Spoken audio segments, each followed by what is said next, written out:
Glenn Lee. Give Glenn Lee a big round of applause. We are here today in the beautiful Martin Luther King Jr. Memorial Library in downtown DC, and I am joined by members of my administration, and you're going to hear from them today. You'll first hear from the city administrator for the district and the my budget administrator, Jenny Reed. So we want to jump right into it. I want to let everybody know, I'm going to warn you now, because we're basically talking about two budgets today, so it's a lengthier discussion.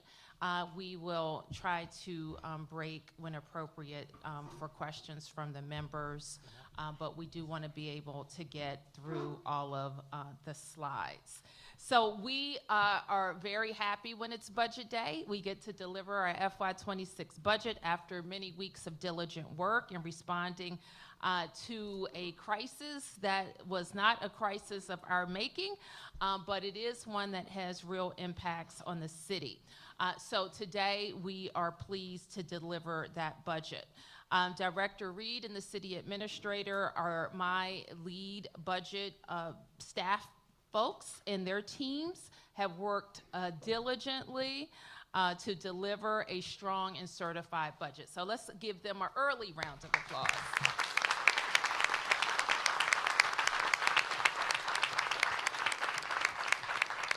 And I want to call out at the offset that through their meticulous efforts, we have really blunted what could have been a catastrophic situation for city services this summer in fiscal 2025.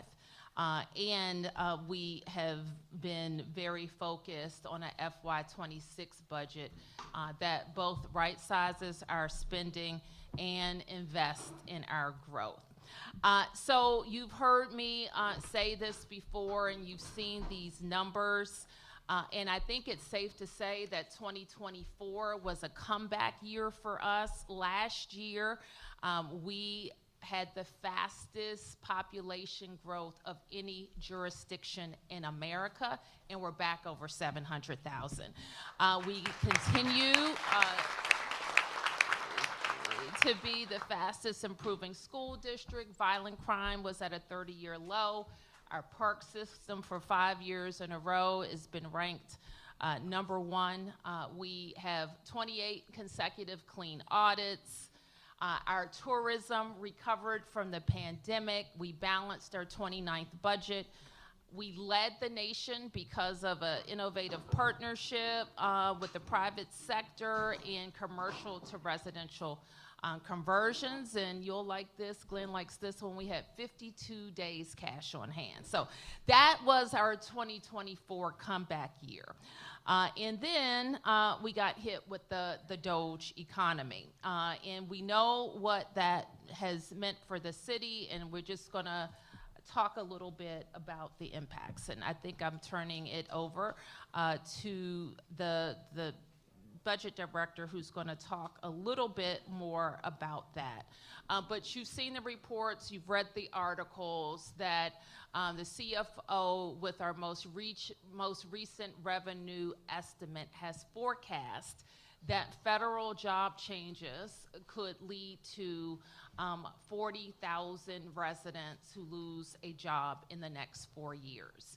And the impact of that change is $1.1 billion.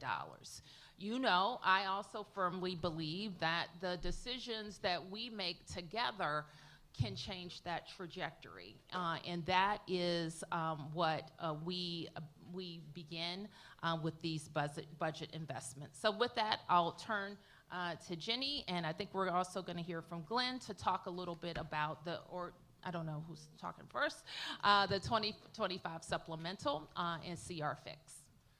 Thank you, Mayor. We normally just go through our supplemental very quickly in these sessions and get right to the next fiscal year. We're going to spend a few slides talking about how we got through the 25 supplemental. The very important thing to keep in mind is that there's more than one benchmark we had to really comply with. The one that everyone talks about that was very hard to reach was making sure we had a budget for 25 that complied with the spending levels and spending authority outlined current continuing resolution. However, that wasn't the only benchmark we had to make sure we met. We had to also make sure that we had enough money to pay our year-end bills. So if we had spending pressures, we had to be able to address them. And we had to make sure we had resources on hand to meet our year-end obligations, such as repaying reserves that the CFO laid out. So it was not just one, but multiple benchmarks that we had to really work very closely with the CFO's team on to be able to have what is now a balanced 25 supplemental. And I'll turn it over to CFO Lee if there's anything you want to add.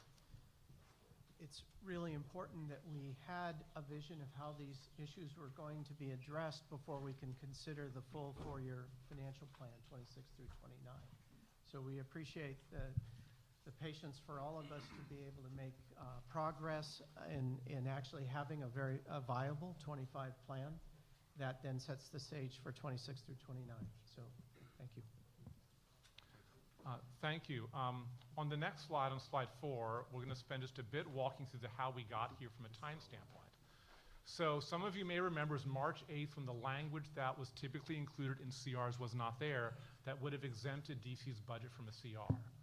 That started a flurry of trying to educate members, their staffs on the Hill, on the part of the council for you to be able to educate members on the Hill that our budget is different, that these are our locally generated tax dollars that we be prevented from spending, not federal funding. That intensive process went all through early March. Around March 14th, we knew enough to indicate that we need to start to slow spending down. So there's an order from my office that essentially restricted some personnel actions, restricted travel, training, and some expenditures that we felt were prudent given the circumstance to be able to slow spending down. Then through the rest of March, we continued to try to get what we call the CR fixed, including a tweet from the president on March 28th asking the Congress to fix it in all caps immediately.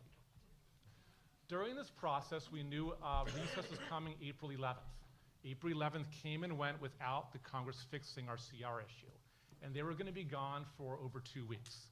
So we knew at that point that the strategy of educating people to fix the CR was not successful. We have to be able to plan and build a budget around the CR itself. That led to what we call the 6% solution, in which it's existing authority that allows the city to be able to increase its spending authority by 6% across its accounts without having to go back to Congress for approval. And that alone took weeks of close effort between our office, the CFO's office, the chairman's office, to really flesh out that as a viable legal concept that we think can withstand scrutiny. However, after that, really the day after April 14th, we issued a mayor's order where the mayor called on agencies to essentially freeze spending unless it's essential for both personnel and non-personnel services, so both people and contracts and grants. This led to a pretty dramatic slowdown of spending. The reason why is that we felt like if we're going to have to live with the CR, we can't wait till June to be able to slow spending down. We have to slow it down now to mitigate the effect of the CR and be able to spread that reduction through the rest of the fiscal year. And we asked for agencies to submit spending plans to us that they had not formulated, which is you have to now spend according to a much lower spending assumption with really about 5 months left in the fiscal year. Large agencies and small agencies alike had about a week to do it. So we got the spending plans back from small agencies on April 21st, large agencies about 2 days later. Now what this was, if you're in the standpoint of either the budget team or the CFO's budget team, is it is spreadsheets with sometimes hundreds for a single agency of lines. Each line is a person or a vacancy that has to get filled or not. And each line on a separate spreadsheet would be a contract or grant and the implications of pulling it back. And what we asked agencies to do is to assess whether you can pause this and tell us the effect on life and safety or on basic social contract. So not every issue or agency was going to be come out of that criteria in the same way.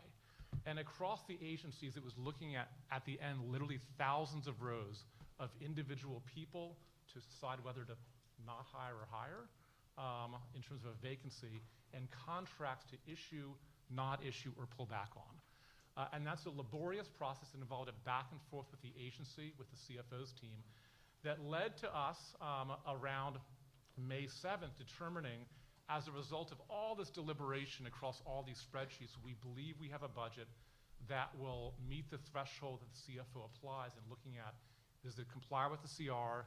Do we have money to pay our bills at the end of the year? And is there enough cash on hand to be able to meet year-end financial obligations? However, his team couldn't take that for granted. They also had to do their own vetting process and go through those same thousands of lines of both people, positions, and contracts to be able to get to the point where the CFO was able to start their 10-day process, which leads us to today. And on the next slide, so that's the process. Jenny will talk through the math of how we actually complied with the CR. Thank you, City Administrator, and good morning, everyone. So I get the privilege of walking you through a very complicated chart that I hope to simplify for you, but that really walks through all of the different steps and considerations we had to make along the way to figure out what was the ultimate gap that we needed to close. So let me orient you to the table a little bit. If you look down at the rows, looking at the left-hand column, these are what's known as the district's fund types. These are all the different fund types that go into our budget, and these all had to be considered on an individual basis when looking at the CR solution. So we couldn't look at the district's budget as a whole. We also didn't have to go so granular as to look at each agency, but we had to look at each fund type. So where we started. So the very first column shows what was our 25 approved budget. You can see by the different fund types, for example, local funds was $11.6 billion. Our total was $15.9 billion. If you look at what the CR would have limited us to our spending, that's the second column. So on local funds, you see it would have limited us to spend $10.7 billion. That's a variance of $945 million. So you have to look at that for each fund type, and that gets us to the total amount that we had to cut. We then went through a series of steps to figure out what were ways that we could mitigate or close that gap to the best extent possible. Many of you are familiar with step one. The mayor instituted what we call the 6% increase solution. That allowed her to raise the spending authority by 6% by fund type. So that column under step one shows you what the new spending limits would be by fund type. So higher than 24, but not quite all the way there. We still had some variance when you compared it to the 25 approved budget. However, if you notice in step two, if you look at the row of other funds, SPR or O-type, you see the word solved. Well, that's because the 6% solution was higher than the 25 LBA. So we were set. We didn't have to worry about reducing that fund type anymore. The same was true for the enterprise and other funds. Then you had to take the additional step of making sure that the February revenue estimate supported the numbers under the 6% solution. Because if we weren't collecting enough revenue, there was no way that we could spend it. And so when you checked those line items against the February revenue estimate, you saw that we now added a third fund type that was solved for. That is the enterprise and other dedicated taxes. The reason for that is the February revenue estimate came in under the 6% increase, which was under the LBA. And that meant that that was solved. The reason that that came in under, by the way, is because the mayor paid off the WARF TIF bonds earlier because they were overperforming.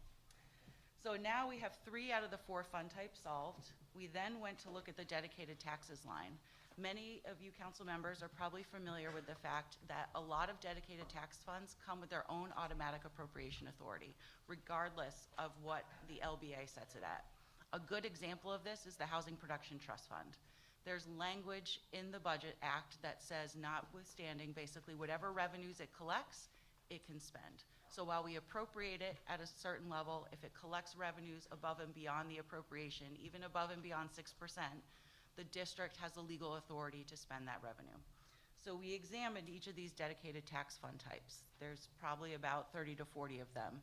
And what we discovered is that there was enough there with automatic appropriation authority that we could now also solve for that fund type. So we've now solved for 4 of the 5 fund types.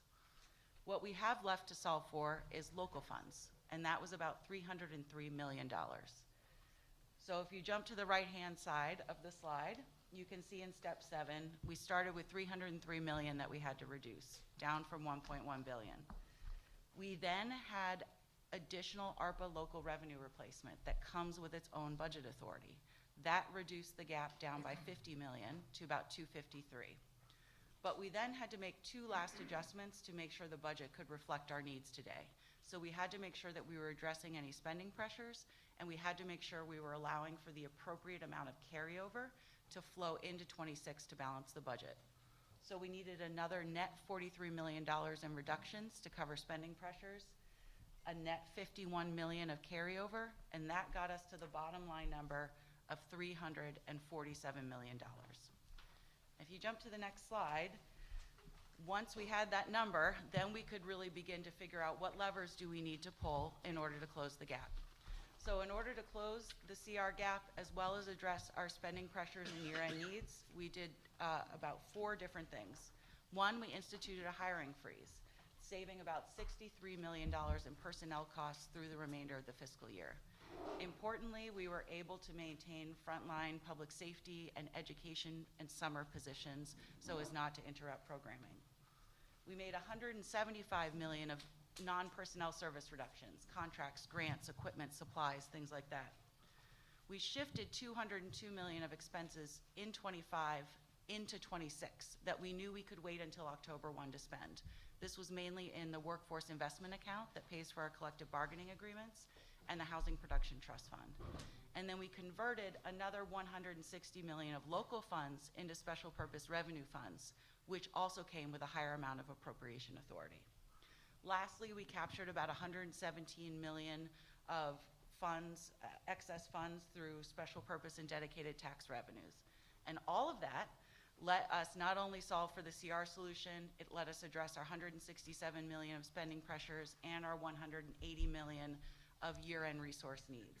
So Jenny, if I could just jump in, because you've gone through the kind of the details of how we got here and the discussions that we had at the start of this, we have been able to allay, and we will not be recommending any furloughs or layoffs for the CR fix.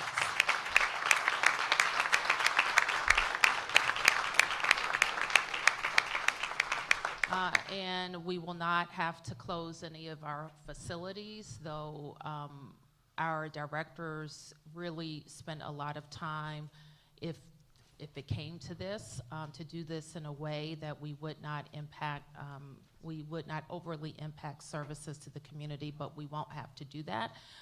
We fully funded our police and teachers with this budget, and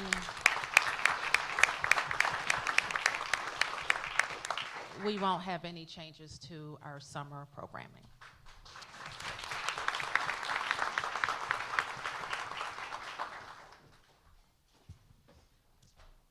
Mayor, that's the sort of the slide run that concludes our discussion of how we got to the 25 supplemental. I didn't know if you wanted to pause here before we go into 26. Councilmember, this may be, if there are anything specific about 25, this may be a good time to take those questions. I mean, I'll ask members if they have any questions specific about 25, and that is before you go on to present 26, correct? Yes. Okay. Does anybody have any questions about FY 25? Looks like we don't at this point. Oh, okay. Councilman White. Mayor, thank you to you and your team. We got a robust analysis of how you got here. What I'm trying to figure out, we did have to cut a significant amount of money, and if you could just hone in on that for a bit, what is it that the city is having to cut for FY 25? Well, the previous slide will show the gap that we're closing related to the CR and some of our end of the year needs. So specifically, it's we're pointing to $347 million worth of shifts or cuts. Next page. And when you add some of you're going to try to add up all of these numbers. It's going to be hard because they're shifts. Some of them are cuts, and we also have $180 million of year-end obligations that we added to our solve. So specifically, hiring freezes just for the remainder of the year gain us that $63 million, $175 million in non-personnel services reductions. Basically, these are shaves, some cuts, some changes. to contracts and grants, and we will provide a full list of those to the council. We also shift, as Jenny has already mentioned, some of our workforce obligations into 26 and 27, or other obligations like HPTF, some projects that won't be ready until 27 get shifted there as well. So those are basically how we arrive at the reductions. And when will we get an understanding of the non-personnel reductions? We will provide it through your process, through your hearing process. I'm not sure which committee would take them up because they're across the government. Okay. And then the 117 million of excess special purpose and dedicated tax revenues, what, can you say a little bit more about that? Sure. Jenny, if you would kind of highlight, if there's some we can highlight there. Sure. So this is across all of our special purpose and dedicated tax revenue fund types, and this would be just excess that they collected but did not spend from a prior fiscal year. And so we were able to capture some of those resources and use them to address spending pressures in FY25.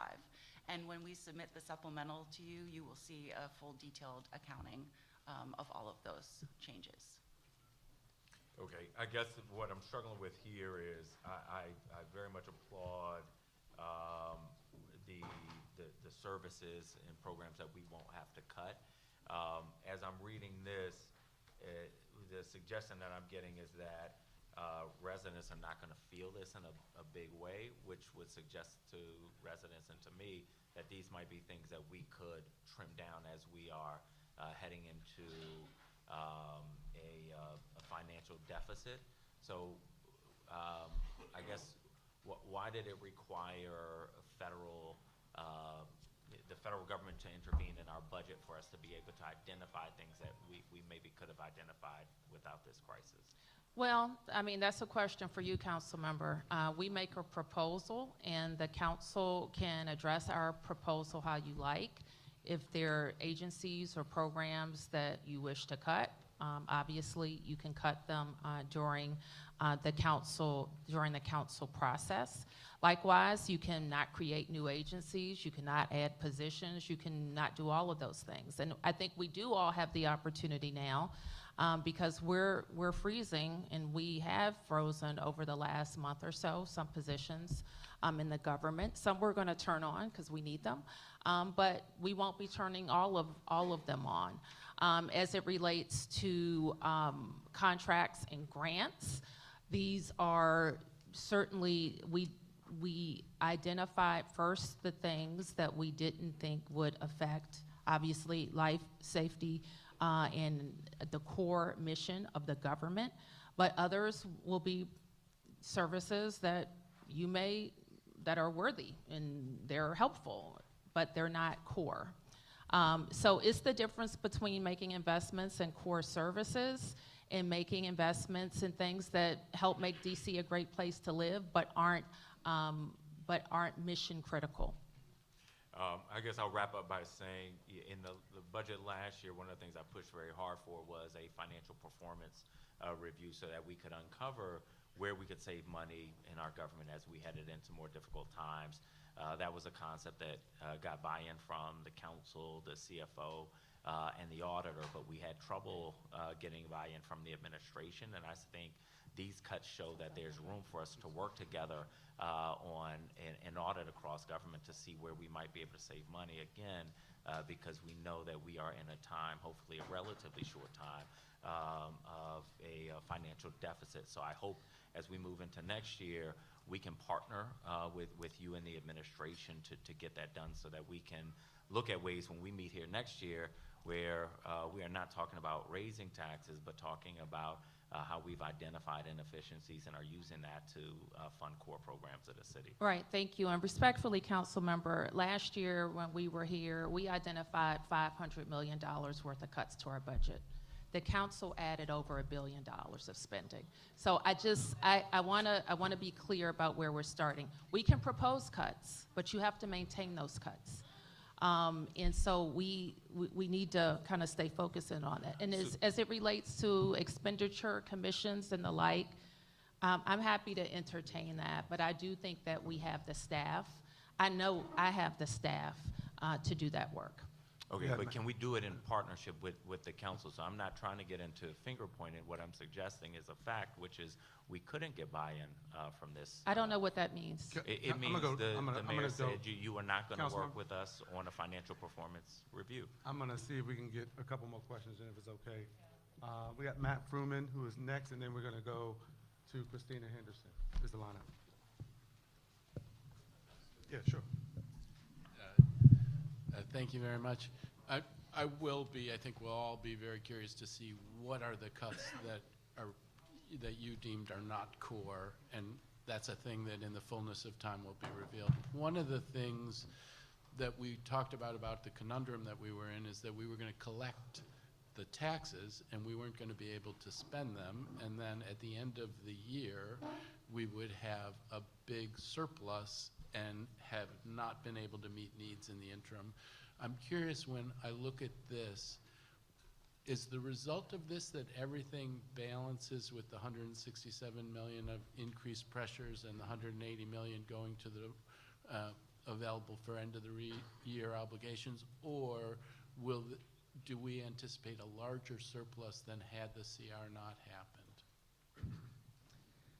Sure, so I'll also turn to the CFO if he wants to weigh in, but we do not anticipate a larger surplus than what you see sort of on the balance sheet. So we expect to be able to solve all our spending pressures, and then the 180 to help meet year-end needs will go to pay back some of the contingency cash that we've used, as well as make sure we can pay for year-over-year increases in things like the school's advance. Now, the CFO still has another revenue forecast to come out, so we can't say for sure how it will end, but based on where we are today, there doesn't seem like there will be a big amount of revenue just sitting there that we can't spend. CFO, is there anything you'd like to add? No, what we have done here is, especially with the $180 million of increased spending pressures and other obligations at the end of the year, one could say we've taken some of that savings to handle those obligations. What's really difficult is to separate the effect of the continuing resolution with all the normal changes that have to happen during a fiscal year. And this is true for any jurisdiction. So it's difficult to split those apart. And as you can see, what the mayor's office did with our support is look at the entire situation, all the spending pressures that they were normally need to deal with, as well as, and that you will need to deal with, as well as the implications of the continuing resolution. And if I could just give like an example to highlight this. So we had a lot of snow in January. So we had a DPW budget, Public Works budget, that has a snow allocation. They go beyond the snow allocation because we have a lot of snow. That money's already been spent. That's about a $7 million pressure. So for the CR, not only did we have to comply with the CR spending authority, we had to make sure we went beyond it enough to be able to address the spending pressure from the snowstorm. Now, we would pay for that sometimes through contingency. So we both have to comply with the CR, make sure we pay our year-end bills, and then for a case like contingency, have enough cash flow to be able to repay back contingency. That's why rightfully people will focus on the cut as a result of the CR, but there are really three bottom lines we had to make sure we hit to have a budget that CFO Lee would deem to be balanced. Councilmember Henderson?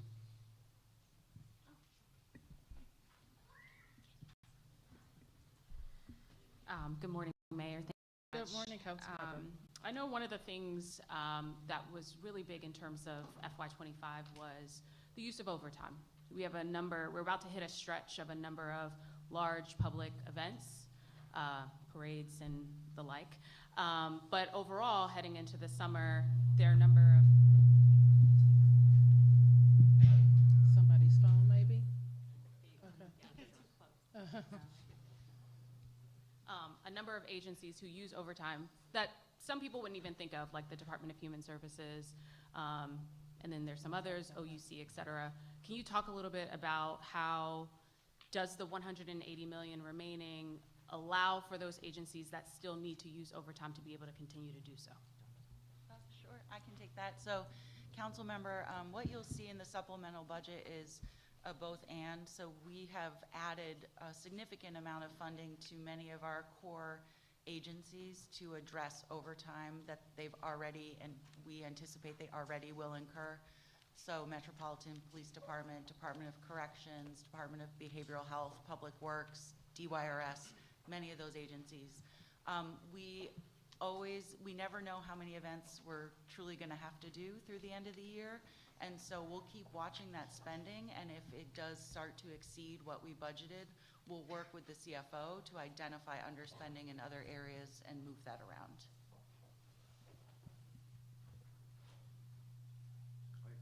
I think that's all we have for. Oh, I had a question.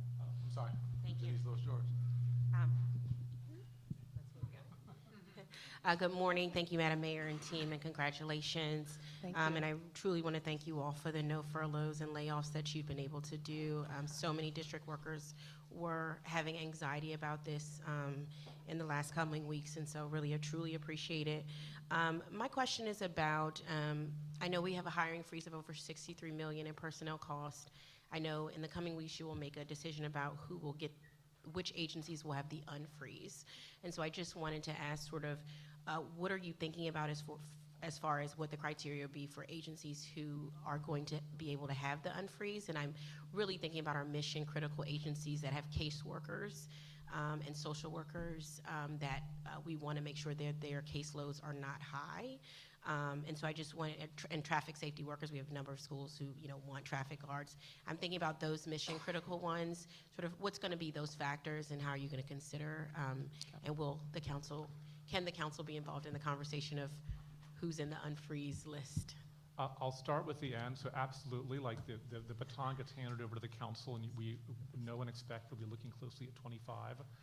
We're happy to be very open about the rationale and thought process we had. Also, things change in the city, so there could be a decision we made 3 weeks ago that something changes this summer. We have to work with you for an adjustment. So you'll find us very collaborative as you go through the hearing process. In the mayor's order, we're not going to lift the mayor's order by sending you the budget because we recognize that we still have a June revenue estimate, and we want to be able to make sure there's flexibility. But we want to, take our foot off the pedal a little bit. So we will be allowing for more waivers from the hiring freeze and the contracting freeze. But it will stay in effect because we want to be very cautious about our spending, given the uncertainty of the broader fiscal environment. And for social workers, we consider that a job in which the effect of freezing it would have an effect on life and safety. That's right. But that's something that we will work with you and other members to sort of explain our thought process. And if anything changes in the city, work with you for adjustments. Awesome. Thank you. Councilmember Allen has a question, followed by Councilmember Bonds. Good morning. First off, appreciate the work of you and your team. I mean, this is when it comes to the FY25 supplemental, this was a $1 billion hit that was thrust upon us, not of our own making, and I know your team has worked incredibly hard to come up. I'm sure, just like in the FY26 budget, there may be specific elements of the proposal we disagree with and we go back and forth on, but that's not to take away from the hard work that went into putting this in front of you, so thank you for that hard work. The question I was going to ask is, if Speaker Johnson is good to his word and they actually do fix their mistake, how does this, would you expect to put the $1.1 billion and just unwind the decisions that you're putting forward here? How would you look at essentially repairing the budget should the House actually do what they should have done long ago and give us our money back? That is a logistics question that we only spend a little bit of time on.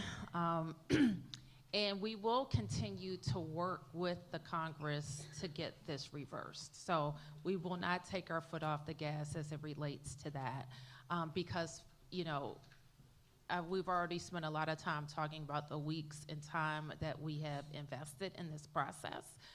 But this is still a matter of the autonomy of the district's budget.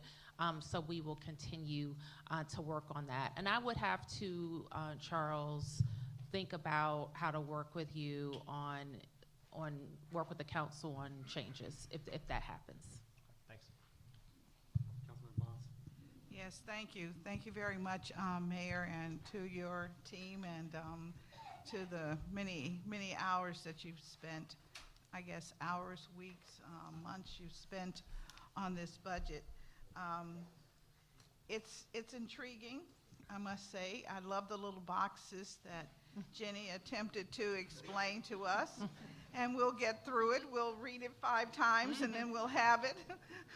But I do have a question about the workforce investments, and particularly just wondered how the negotiations that our union members will be affected, particularly if they go to arbitration, and I know that that sometimes happens. So it's a good question. So, and I'll be as clear as possible in my answer. So one way in which we were able to comply with the CR, as well as the year-end spending needs, is push out to FY26 our workforce investment funds. This means for any large contract, such as MPD's FOP, the funding for that would be in October at the new fiscal year, not this summer. That's a contract that is still in which we have issued a motion for reconsideration of an arbitration award. Moving forward for and there's an attorney's contract as well, that the funding to be able to pay for that, including retroactive pay, would be the beginning of October. That functionally allowed for us to be able to pull our spending down in 25, while impacting individuals not having to go to furloughs or facility closures. Now, moving forward for FY26 and beyond. So I'm not including attorneys, I'm not including FOP. We have in the BSA something that I think reflects actual reality if we had gone to arbitration, which is that for unions that do not have a contract for 24 or 25, so the past fiscal years, once you get to 26, the BSA would exempt the city from having to pay retroactive pay for those 2 years for any union that does not have an active CBA. So for a union that does have an active CBA, those obligations are met. For one that does not, we start in 26. And the reason I said we're trying to have the BSA reflect reality is that we don't have funding due to the layoffs and the revenue estimates. So had we gone to arbitration, there would not practically have been funding in the workforce investment to be able to pay out. It allows for us to begin more realistically negotiating for 26 and beyond. Thank you very much. I know that's such an important arena for us to consider, and well, thank you. Well, thank you for that. And let me just add to what Kevin has said. I take very seriously our obligations to our workforce, and our workforce has worked with us during the COVID times when we had to remake a budget in 30 days and delay some contract payments. Our union partners were at the table with us, and we'll need our union partners at the table with us again. Okay, let's. Real quick question. Oh, sure. Just for Glenn, where does this actually leave our local reserves for this, given the proposal? This didn't affect our local reserves, and so effectively we expect roughly the same outcome as was at the end of last year, with the exception of contingency. And in addition, it also tops up the emergency fund. That's part of the 180 million as well. So the 2 federal reserves are addressed fully, but it does not affect the district's reserves. All right. Mayor? Thank you. So we will spend some time going quickly through the next few slides and then into 26 proposal. I'll be very quick. This is a slide to remind everybody that we're really dealing with 2 factors looking at 26 and beyond. One, we have the revenue estimates that were much publicized, in which we have less revenue than what we expected. Now, that doesn't mean we'll have less revenue, but we'll have less revenue than we have in our current financial plan. But the other part that is equally important is we still see cost growth. So even if we had totally flat revenues that completely align with the existing financial plan, we still saw inflation and cost growth based on demand for services and inflation, in particularly in health and human services, but not limited to that. So when we did the budget, we're trying to solve both for cost growth as well as for fewer revenues, which is why you see the two different colored bars there that reflect what we had to do grappling with how we approach the financial plan. And so let me just talk about sort of the 4 strategies that we use to balance the 26 budget and financial plan. So first of all, we brought the budget into structural balance, so we made sure that we were balanced across the 4 years. We did not increase the use of fund balance during the financial plan. We did shift it around a little bit to meet the spending needs in any given fiscal year. We also made reductions. As you saw from the chart before, if we had not, we had to make reductions given the revenues and the cost growth. So we made about $243 million of reductions, including stopping new programs that had not yet started. We saved about $100 million in efficiencies through lease savings, energy savings, telecom savings, and smarter deployment of resources. Importantly, we made about $1 billion of reductions in what we call the out years of the financial plan. So that's FY27, FY28, and FY29. We'll get to the growth agenda in a minute, but this is why it's so important. If we do not change the trajectory of our revenues, those cuts will need to take effect.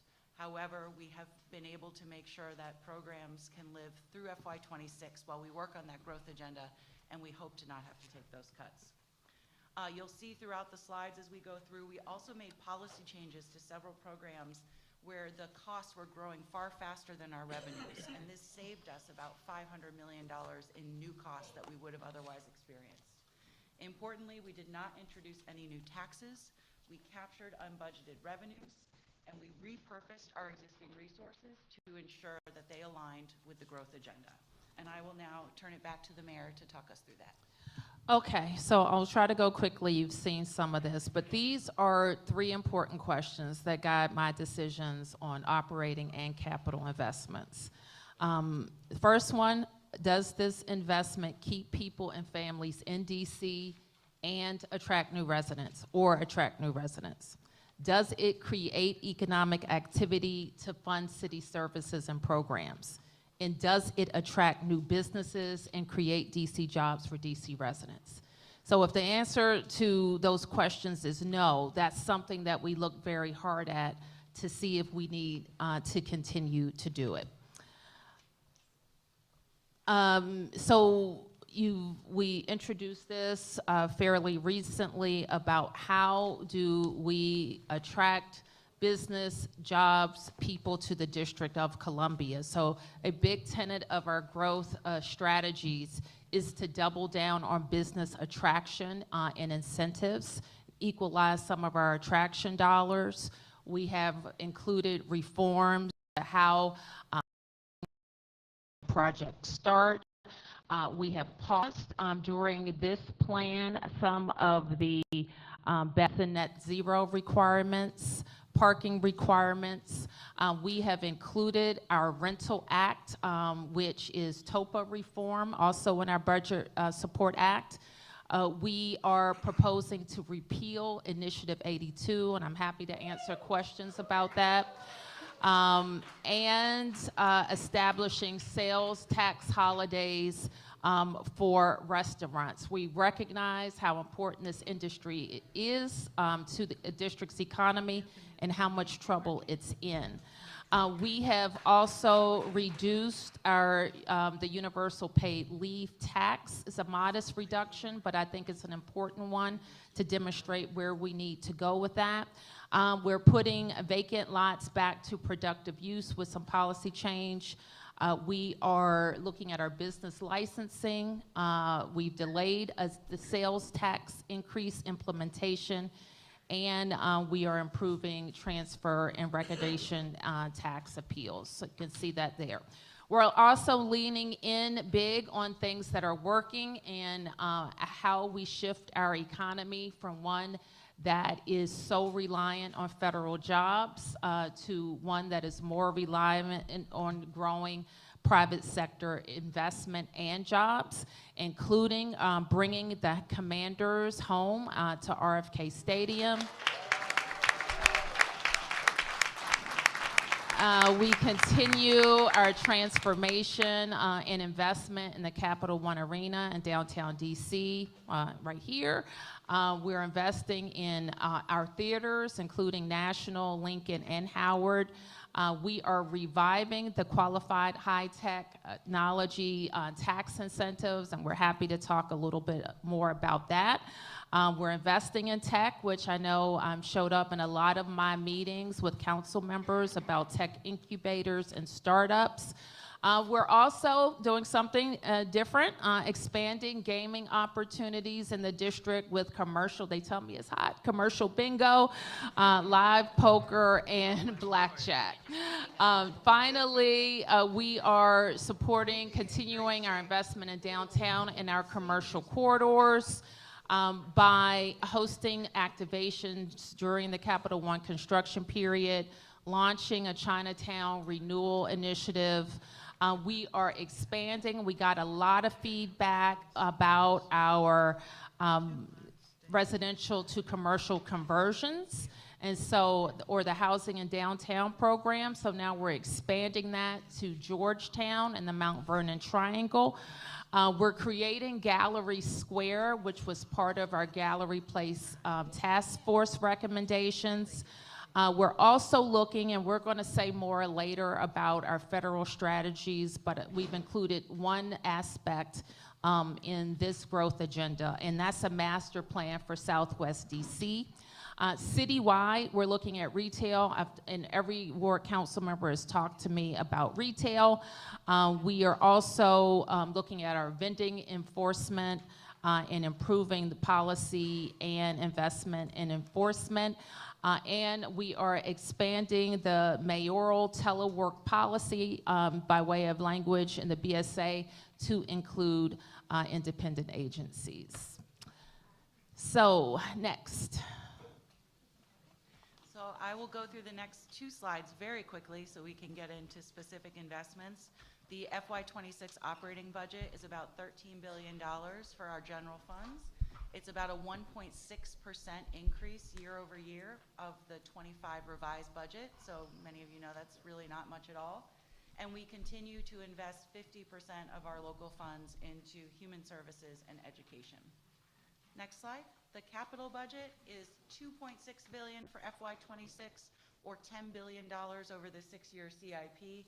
The largest share of our capital budget continues to be invested in DDOT projects, DC Public Schools, and WMATA. And now we will get into the specific cluster areas and some investments, and we've brought some special guests here today to help us walk through these investments. So I'm first going to turn it over to Deputy Mayor Kine to talk about some exciting investments in schools. Thank you, Jenny. It's very exciting to be here now to take a moment to talk about the most important residents in our city, our city's children. Schools are indeed the foundation of our city's resilience, and despite these challenging economic times, we are thrilled that the mayor's budget continues historic investments in the future. And we can be really proud collectively of these investments because we are investing in success. I think we all know by now that we continue to be the country's fastest improving urban school system, and we aspire to be a national model for urban public education with our strong two-sector system. Parents continue to vote with their feet as our enrollment goes up every single year. Chronic absenteeism continues to tick down, and of course, our graduation rates go up every single year. We have a lot that we can be proud of. Investing in this continuation of this remarkable journey in fiscal 26 includes many things, and I'll just share a couple of examples. Firstly, we've continued funding for our early childhood education system. Again, as I think we all know, DC is the pioneer across the country in early childhood education, and the mayor's budget maintains all the core funding for this system. The mayor's 26 budget also includes a 2.7% increase in our per student funding, which adds $123 million additional dollars to our public schools, and very importantly, pay increases for the backbone of our public education system, our teachers in DCPS and in our public charter schools. It also includes investments in evidence-based strategies to support learning, like our signature investment in high-impact tutoring. And to honor this vital investment, we actually have with us today Ms. Raven Kirk, who is behind the mayor. Please wave, Raven. Ms. Kirk has spent the last 2 years as a tutor working for AmeriCorps in Center City Public Charter School, and she has delivered outstanding results for her students. Very importantly, she also discovered her passion and has made the decision to return to Center City next year as a full-time teacher working for our public school system. So, thank you, Raven. Congratulations. Your work is an important part of our investment in our city's future and in our resilience. Thank you. Thank you, Deputy Mayor. And while we were able to make a lot of these really important investments, as I mentioned earlier, we did have to right-size some programs, and we did have to stop some programs that hadn't started. So one area that we had to pull back on in order to be able to afford these 2 items were 2 programs that had not yet begun, the Child Wealth Funds and the Child Tax Credit. And we know that these are important policy matters, and we hope that we can get back to them once the growth agenda kicks in. So now I'm going to turn it to our Deputy Mayor Apia to talk about investing in a safe DC. So what we know to be true and what Mayor Bowser always says is that there's nothing more foundational, a more foundational responsibility we have as a government than to ensure the safety of our city. And so we are encouraged by the progress we've made in working together to create a safe DC. We are down 22% in violent crime today over last year, and that's 43% reduction in violent crime since 2023. And so there's so many ways that we've invested over the past several years, and we're really excited, Mayor, that you continue to invest in making and helping us work together to have a safe DC. And so one of the key investments in the public safety cluster is our people.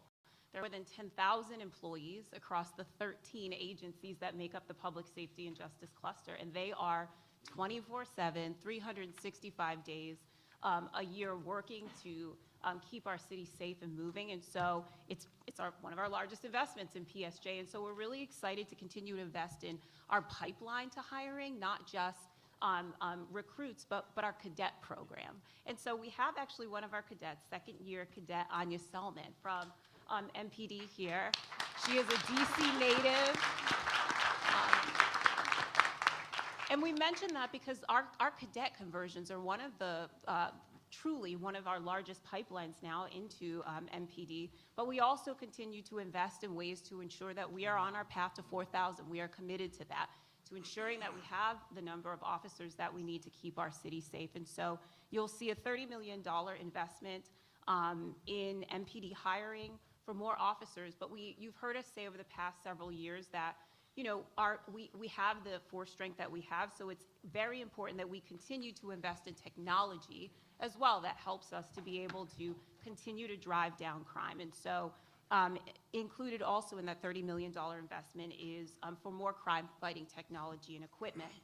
We also believe, and this is something that very much comes from the mayor, that across the public safety and justice cluster, we have the best employees in the country, and it's important that we invest in retaining the best. And so what you'll see here is something that's really exciting and important, which is a $1.3 million investment to raise the salaries of our 911 and 311 call takers, and to continue our recruitment and retention of highly skilled call takers and dispatchers at the Office of Unified Communications. We have made significant progress, and we are grateful for the work of the entire team at OUC, really our call takers and dispatchers who hang in there and answer the call every single day. And so we want to invest in them. And quite frankly, this puts us at the top of the nation in call taker and dispatcher and pay. So we have long time beaming behind us, OUC call taker Ms. Johnson, who represents the men and women of the Office of Unified Communications. They answer the call. And so we are very, very excited about that. Another thing, and you'll see a number of different investments here, certainly our fleet. Like we are people, we are equipment, we are technology in public safety and justice. So continued investment in our fire fleet with ambulances and fire trucks and our fireboat, making sure that we have all of the fleet that's necessary to keep our residents and visitors safe, as well as additional investments for our MPD fleet as well. And then the third piece beyond our people and our technology is Mayor Bowser says, and this is true, that public safety it takes all of us to make our city safe. And so we invest heavily in grants and partnering with community-based organizations that help us at the Office of Victim Services and Justice Grants, where we have nearly $100 million in granting with community-based organizations, and several grants that we've started really in partnership with council, with you, Councilmember Pinto, over the past several years to equip a number of different segments of our community stakeholders to help us with community safety ambassadors, with cameras, with all sorts of presence and technology that has really helped us in particular corridors. And so you'll see two of our grantees here, Aaron Price from downtown DC bid and Leona Agarides of the Golden Triangle bid, where we've made investments for the past couple of years that have helped us to really increase the safety in our commercial corridors. And so you'll see a continued investment in our Safe Commercial Corridor grants. So we are excited in continuing to work together to drive down, not only to drive down crime, but to really create conditions that allow our city to thrive. Thank you. And an important note sort of in the box here around the jail. So one of the larger investments we have in the existing CIP was a jail line for about almost $400 million. As the planning process has wrapped up, or starting to wrap up, it's clear to be able to build a jail of the size and quality needed, it probably involves $1.4 billion. So we would have to add about $1 billion to what is now a significant capital investment. That would probably take enough years to fit that in over the course of 2 phases that we're probably looking at budgeted within our CIP not being able to close the CDF for probably 10 or 12 years. Different. So we have in the budget funding to be able to finish the planning process that's been going on for at least a couple of years now. The capital construction funding in the CIP has been removed for the jail. And this summer, and I hope in the early part of the summer, DGS will issue an RFQ and RFP to be able to solicit interest for a private entity, not to run a jail, but to take out a debt issuance and build a jail that would both conform with the CFO's requirements and allow for us to much more quickly close the CDF. And I want to stress what this is not. This is not a private entity running the jail. That would be DC employees. This is an answer to a problem, which is that how on earth do we close the CDF, a common goal that we all have, in a time frame that is consistent with what that population deserves. And recognizing the cost, we're going the route of trying to have a private entity take out the debt, build a building that we occupy and run. Thank you. Thank you, City Administrator. So now we're going to talk about our investments in Clean DC, and I'll turn it over to Rachel Joseph.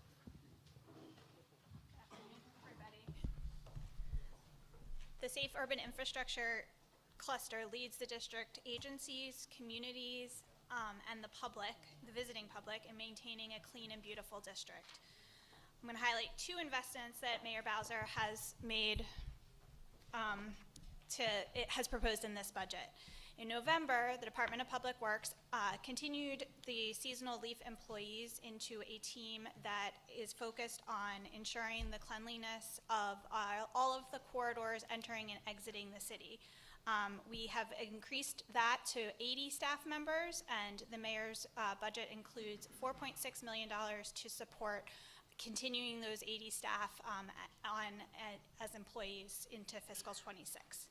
In addition, in the fiscal 26 budget, Mayor Bowser is investing in expanding our extremely popular curbside composting program to serve 12,000 households over the 9,000 households that we currently serve. Debria Lewis is here today from the Clean Corridor team.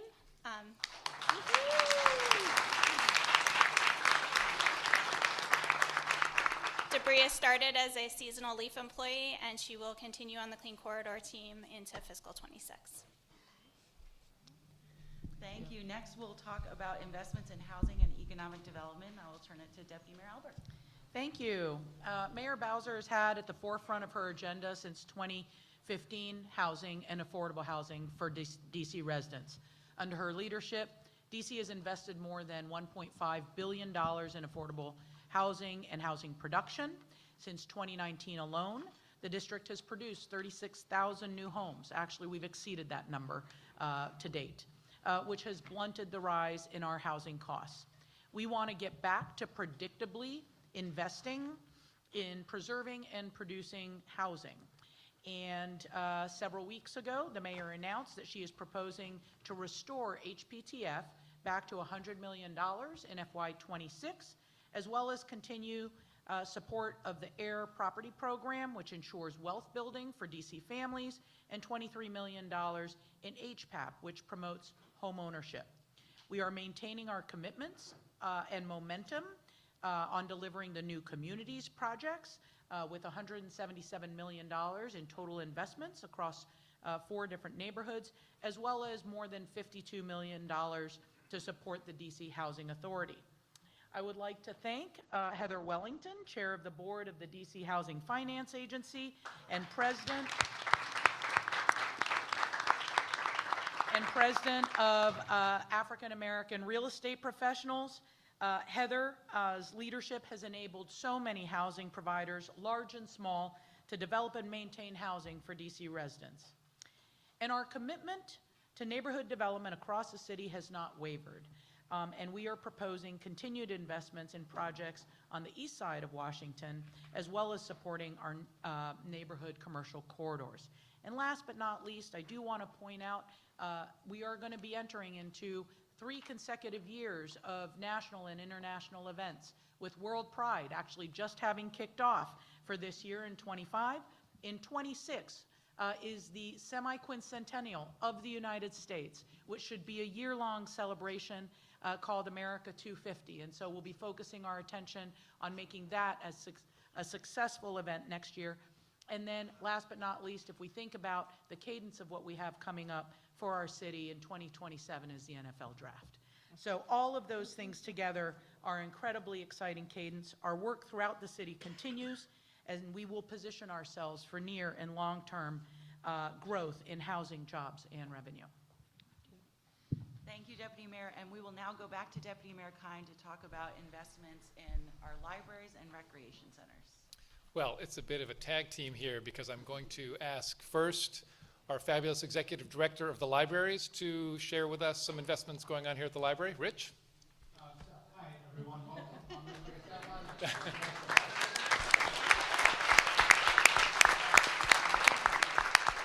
we work on expanding this room for next year. In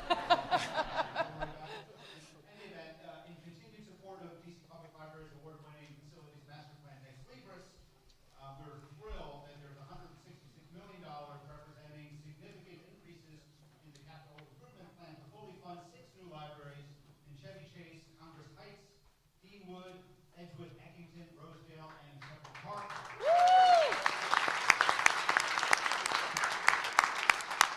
Thank you, Miranda, for all of her advocacy. We've got, by the way, when you leave this afternoon, we've got some boards of our new Congress Heights library at the metro station in Congress Heights. Is a spectacular new building, or will be one, thanks to this investment. We're also pleased about an increase in the FY25 supplemental for a renovation of the Pepper Library, something sorely needed. So thank you, Mayor, and thanks, team. Thank you. Thank you.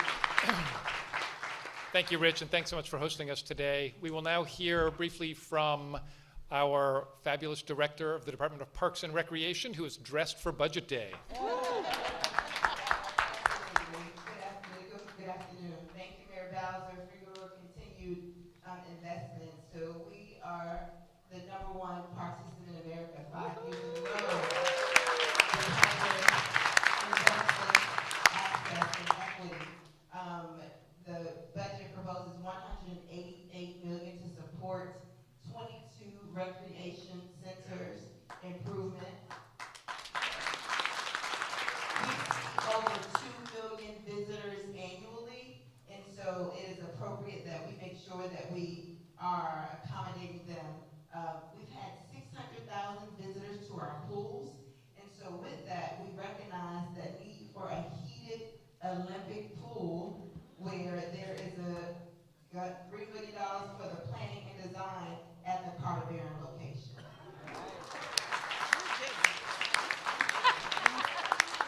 $26.3 million to support with capital improvements and HVAC and roofing and our playgrounds as well.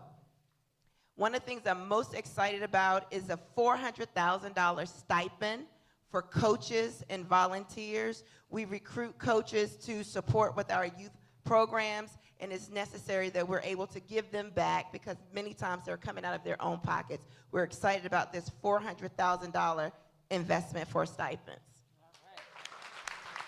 And last, but certainly not least, we've heard from the families who have to commute to take their children outside of the district to participate in sports like track and the necessary for a sportsplex that will encompass all of these things that's proposed in the budget. And that's $89 million investment. Thank you.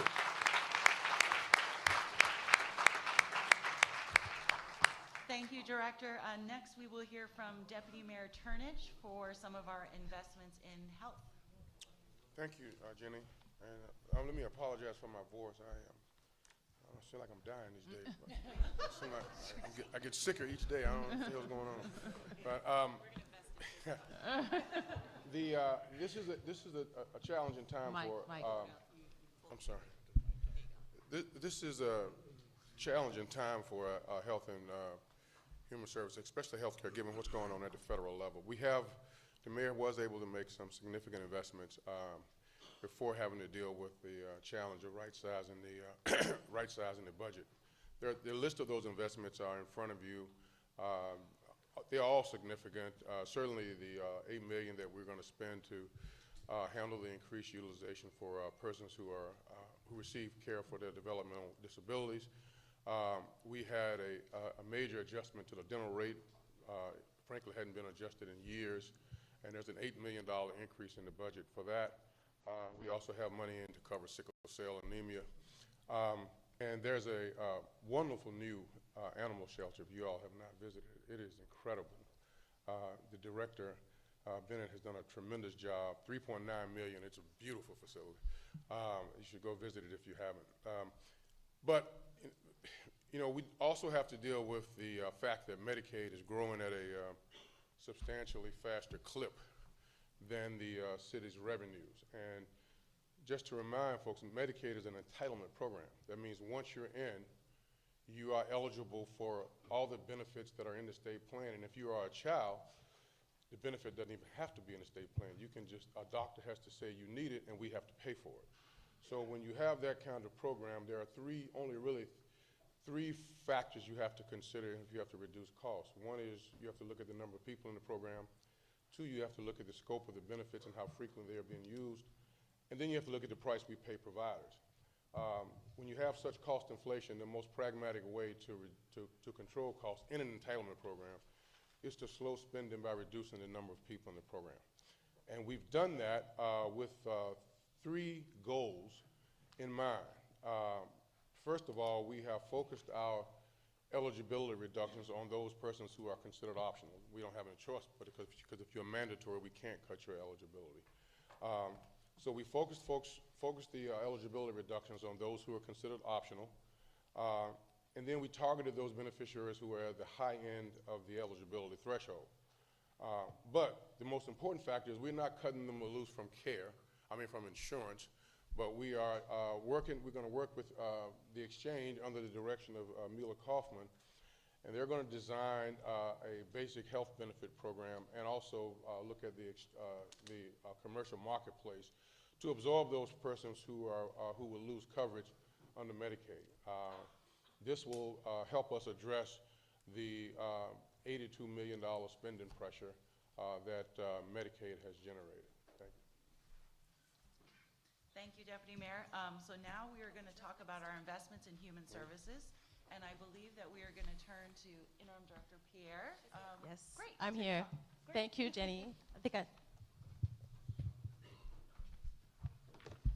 Thank you, Jenny, and thank you, Mayor. So DHS is excited that this budget continues the Mayor's investment in making homelessness rare, brief, and non-recurring, with an almost $90 million increase to support the continuum of care for homeless services. We will continue with 24 hours in shelter access and with our case management and improved services for shelters. We will continue to invest $8 million in permanent supportive housing for families exiting the homeless services system and through FRSP or short-term family housing. We are very excited that we get to increase and expand DC Flex with a $5.6 million investment. So this will support approximately 460 families to create new exit pathways to family exiting either short-term family housing and FRSP. So this budget, the mayor's budget, reflects more opportunities for families and diversifying options for exiting the homeless services system for families. We are also excited that we get a $5.1 million to provide an alternative site to better assist families with exits and diversion path from for families seeking services in Virginia Williams.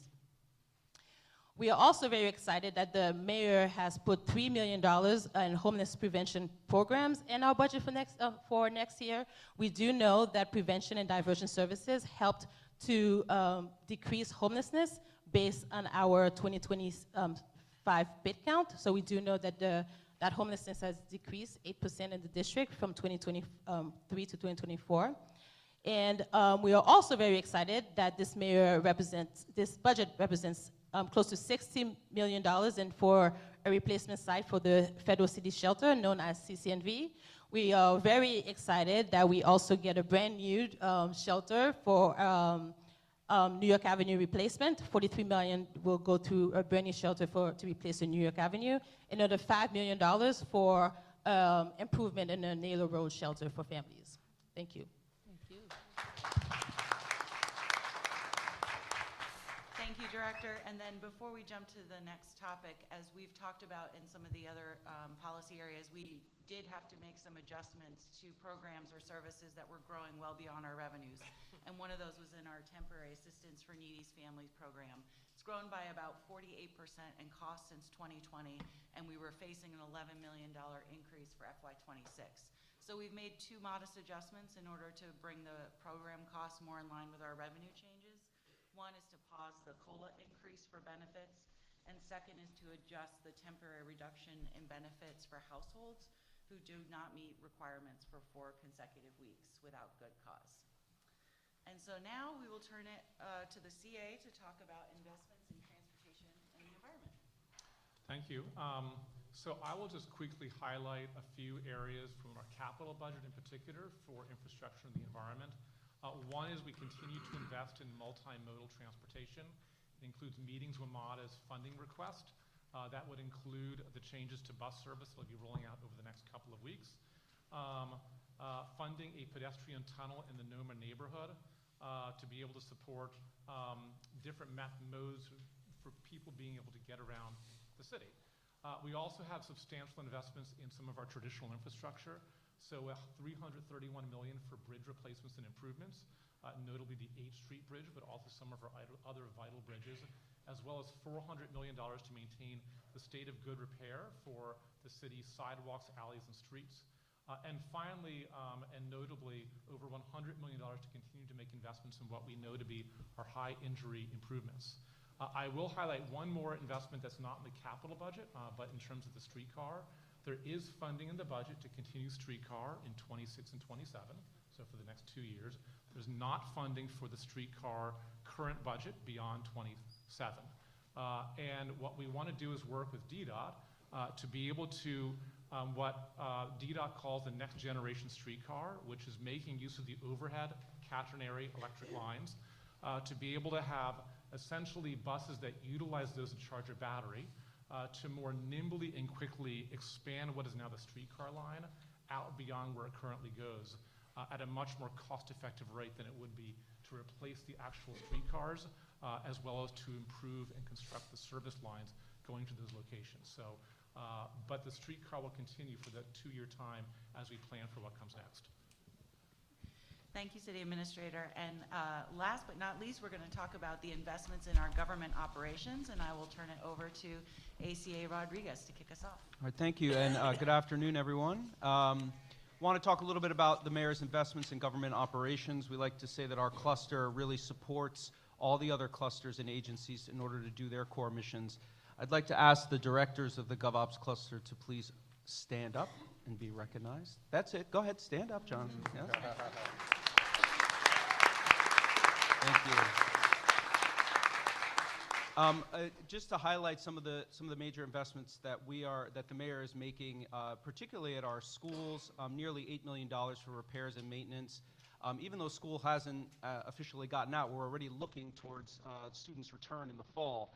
These investments will allow us to really touch over 100 schools throughout all 8 wards, and reduce at least over 2,000 work orders that we have for our schools. So this is a major investment for us. $17 million for critical system replacements at our over 700 owned spaces across the city. Again, these are major investments to ensure that our workforce is being efficient and safe. I want to talk a little bit about cybersecurity. Again, this continues Mayor Bowser's investments in cybersecurity. As this city becomes more of a tech hub nationally and internationally, we want to make sure that doing business with the district is a safe bet. And then, as the mayor mentioned earlier, how do we make it easier to do business with the city? The mayor is going to be investing in a new CBE online marketplace that will streamline and make more efficient interactions with the city, as well as updating a very antiquated system that we have in PASS in order for the Office of Contract Procurement to work with the CFO to process a lot of our payments. Finally, legislation that really will work to require independent agencies to adhere to executive standards on cybersecurity. Throughout the country and throughout the world, when we operate on common practices and best practices on cybersecurity and AI in particular, as we grow that capability, it will be important for all of us to be on the same page and to adopt similar standards. Thank you.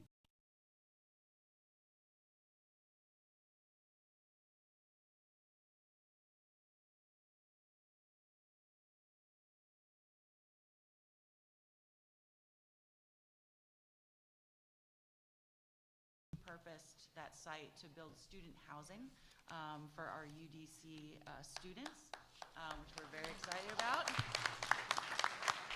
We're not going to forget about the archive, so it will have a new home at the Charles Sumner School, which will be the front-facing archives.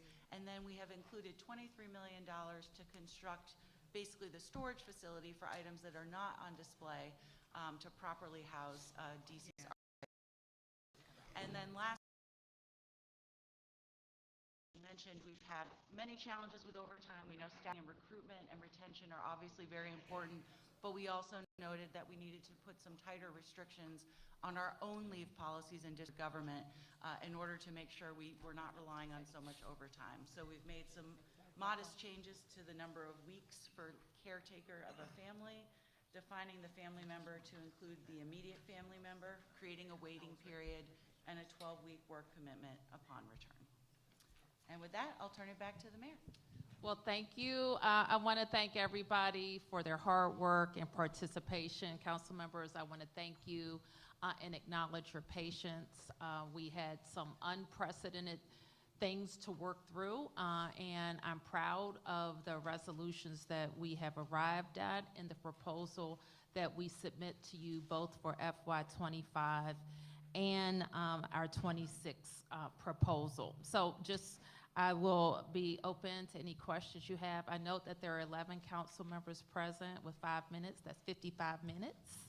And then I just heads up to the press that we will reset this location when I've concluded with the members of the council and be available for any questions then. Council member. Thank you, Mayor and team. Obviously a lot to unpack in the FY26 budget, and the council is obviously going to go through our process of oversight and conducting hearings, albeit a truncated process given the timing in which we received the budget, given those concerns and problems and issues created by officials in the federal government. But I do want to turn to my colleagues now to see if there are any questions. I see Brooke Pinto's hand and Zachary Parker. We'll start with Councilmember Pinto. Great. Well, thank you so much, Councilmember McDuffie, and thank you, Mayor Bowser, and your entire team for this budget. When I thought about this year's budget and kind of looking through these slides to identify some shared priorities, I kind of think of things in 3 buckets: public safety, economic resiliency and growth, and supporting our young people and our seniors, and I'm thrilled to see a lot of investments in all of those categories. Want to especially thank you for the pay raise for OUC workers. That is so important. Enthusiastic to continue the discussions around the getting students to and from school safely in Ward 7 and 8 slides. Want to flag just for everybody that the Gallery Square investments are extremely important to me as the Ward 2 council member.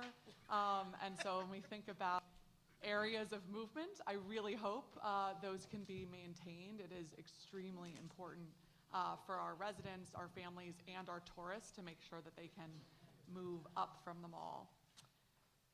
Thank you also, City Administrator, for talking about the jail and kind of a new strategy there. I look forward to continuing to work together to make sure that all of the hard work of so many of our advocates are honored who have been working on this important mission for many years for a new design, and look forward to continuing the discussions to make sure we can move forward with a new facility.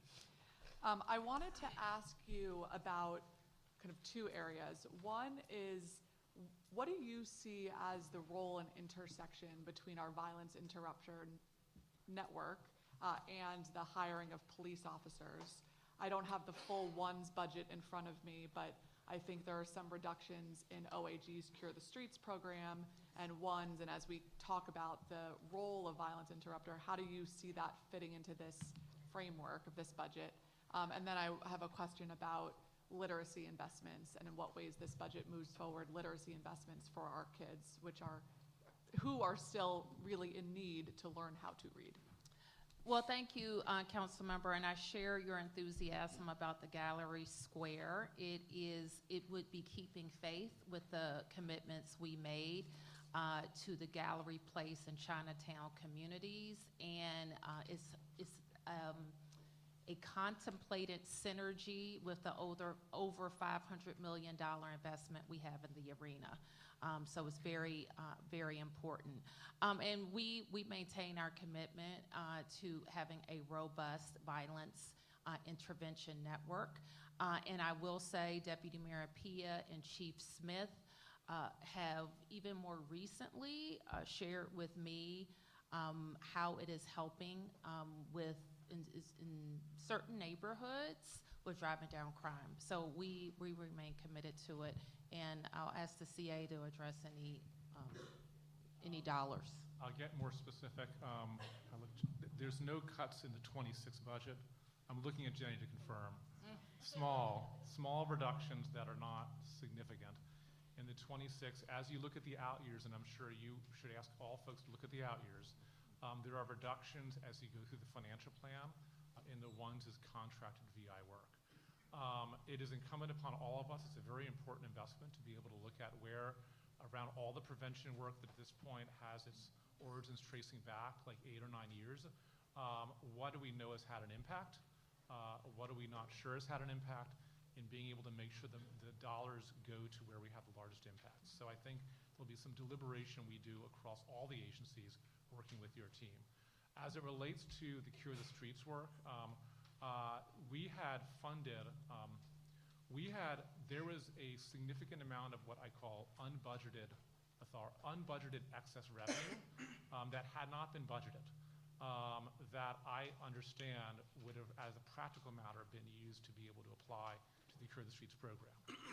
Because that was not, it was excess revenue, it was part of our balancing. So as we work with you through the process, we'll have to look at the totality of spend across the OAG, the ONES office, OVSJG, and other agencies that invest in prevention work to understand what's the highest, best use of funding. And then if the economy grows, the out-year cuts don't have to be materialized. And to your question on literacy investments, Deputy Mayor, would you like to answer that? Yeah, I would. Great. Thank you, and thanks for the question, Councilmember. We share your feeling of the incredible importance of literacy. I mean, clearly literacy starts in the following ways. We know that our fundamental investments in our systems writ large are the things that cause our young people to learn to read, and in particular to read by 3rd grade. So the sustained investments in early childhood, so young people are ready for school when they get there, both in the Pay Equity Fund, in the PKEEP program, and in the subsidy for children. in our early childhood programs is a core part of those investments. The increases for our public schools, including our elementary schools, including the pay increases for teachers we know bring the best teachers to those classrooms so that we're able to do that. We also understand literacy requires some extra work and extra energy, and so that's the reason the mayor decided to propose $3 million for high-impact tutoring, much of which is expended at the lower levels. We've sustained our investment in OSSI in high-quality instructional materials for the early grades for literacy, and as you know, we have provided funding for an on-demand structured literacy coursework available to teachers. So we feel good about where we are on literacy. Okay. I just want to follow up on that. Is that fair to say then that the structured literacy training put in the budget last year is maintained but not expanded? We have not repeated that because we have now provided on demand with that funding training that's available to all teachers. So we do not have the money for the stipends in the budget which we had this past year. Instead, we have chosen to invest in high-impact tutoring and the instructional materials now that that training is available to all who need it. Gotcha. Okay, thank you. Thank you all. Councilmember Parker. Thank you, Mayor and your team, on the investments that you've made. I want to continue with the focus on education. I will say at the outset, though, I think the child tax credit is an investment that would, in fact, attract families and is a way of us investing and giving back to our families. I look forward to working with my colleagues to reverse the proposed cut included in this budget. When I look at the education funding generally, it seems like there's a level of instability in the out years. There's a reduction in the UPSF, it seems like by 3.8% in fiscal year 27.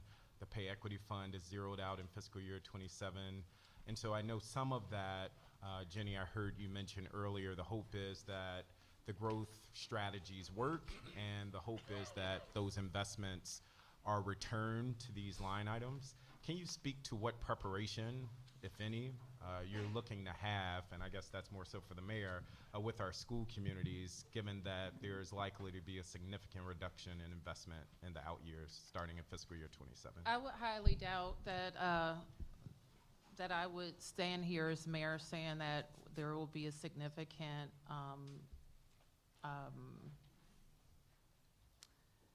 change to DC public school funding or public charter school funding. When we get to that year, if we have not increased revenues, then we will be talking about more significant cuts elsewhere. So right now, in the budget, it looks like a nearly 4% decrease in fiscal year 27. So if I'm hearing you correctly, that's to balance the budget, but when we get to those fiscal years, schools should not anticipate significant drops in funding. So let me just say, and for those who are watching, unlike anybody in America, any mayor in America, we balance our budget for 4 years. And part of that balancing has allowed us to be resilient and fiscally strong, but it also, no offense, CFO Lee, it requires the forecasts to be static. And I don't expect them to be, because of the work that we're going to do together will change the trajectory of our revenues and our expenses, which will allow us to invest in our priorities. So my hope, council member, is that when we are here, and not just my hope, but my direction to my team, is that we're going to fund the schools at the level that is needed, based on the number of kids we have, the number of schools we have, and what we need. Okay. I understand that, and I appreciate that. I think it is worth your team engaging with school communities, because when schools see this, because they too are planning for the out years, it causes significant alarm. And I think we're all on the same team here, wanting to invest deeply in our children. And school communities just want to know what's coming on the horizon. Right, so we don't want alarm, but we do want action. Yes. And but the number in the budget says a nearly 4% drop. So I think it's good for them hearing that there is a plan in the out years to address that, because I think the immediate reaction is, oh my God, we need to plan for this in regards to staffing, materials, et cetera. I did want to ask a very specific Ward 5 question. It seems like there's a plan for the infamous Mammo lot on Florida Avenue, and to exercise eminent domain. I think a lot of community members would support that. If you could speak to what your vision is there, and or what engagement you've had with the owners and or the community about it. We've engaged with that lot over the last 10 years. We've had no movement on it, and quite frankly, the community and we are disgusted that it's in that condition. More than that, we need that lot to be productive so that people can either live there, work there, and certainly pay taxes there. So we are taking a different approach to vacant lots, and we have included some language in the Budget Support Act related to that. I have asked the Deputy Mayor and some other locations as well that I'm concerned about for DMPED to be actively involved in either working with the owners to consolidate those spaces, or we will take another route. But I think this lot in particular is a poster child for government intervention. And for what it's worth, I support activating this lot. So I think this is welcome news to a lot of Ward 5 residents. Thank you. Mayor, may I add something Sure. on the out-year school reduction? Council member, I just wanted to add a little bit more context. The change that you see in the out years would be reflected if we were to shift the fixed costs that are currently budgeted in DCPS out to DGS. So this is something I think you all shifted about $10 million last year. That's what we're proposing to do in the out years. That's why you see the number go down for the UPSFF. Not to cut schools, we're just shifting where the fixed costs are placed. Okay, it's worth, I don't mean to keep going back and forth, but that's from one of our sectors. That doesn't speak to the pay differential for our charters. So is there a plan there? I think the plan is, as the mayor stated, we will, when we rebuild the budget for FY27, we will look at what schools need. Councilmember Allen. Thanks, Mayor. Again, you and your team putting this together. Let's see if we can get one. There we go. I did want to highlight one element. It's not the biggest item in the budget, but I think it's incredibly important. You identified the funding that you're continuing to put in for the heirs property program. Yes. On the side, that's been a priority for me of helping reform our heirs property laws, help longtime families be able to build wealth in their homes in our city. You and your administration made it a priority with these programs, so I just want to lift that up. Thank it's not you. going to be the biggest item in the budget, but it is really deeply impactful and important for families, so I really appreciate that. I did want to ask a couple of quick questions. I'll try to move through them quickly. Obviously, we'll dig more into the budget later. But as it relates to the DC jail, moving out the $460 million in capital dollars, so we have the $3 million left. We had previously tried to look at a PPP, a private partnership, rather, and it was not successful to move forward in that direction. A couple of years ago, I remember being in this room when you put those capital dollars in the budget and commented it's a bold step, it's a brave step, it's hard sometimes to fund a jail. Why do we think that a private partnership is going to be more successful this time than it was when we tried this in the past? Sure, Kevin. It's a good question. So, because I sat here in front of you talking about the original jail investment. So, we've had over the course of the past 2 months at least a couple of unsolicited proposals. And now we'll do an RFQ and an RFP, but it suggested that there was an appetite in the private market from a financing standpoint to be able to take on the significant cost needed to be able to more quickly build the jail.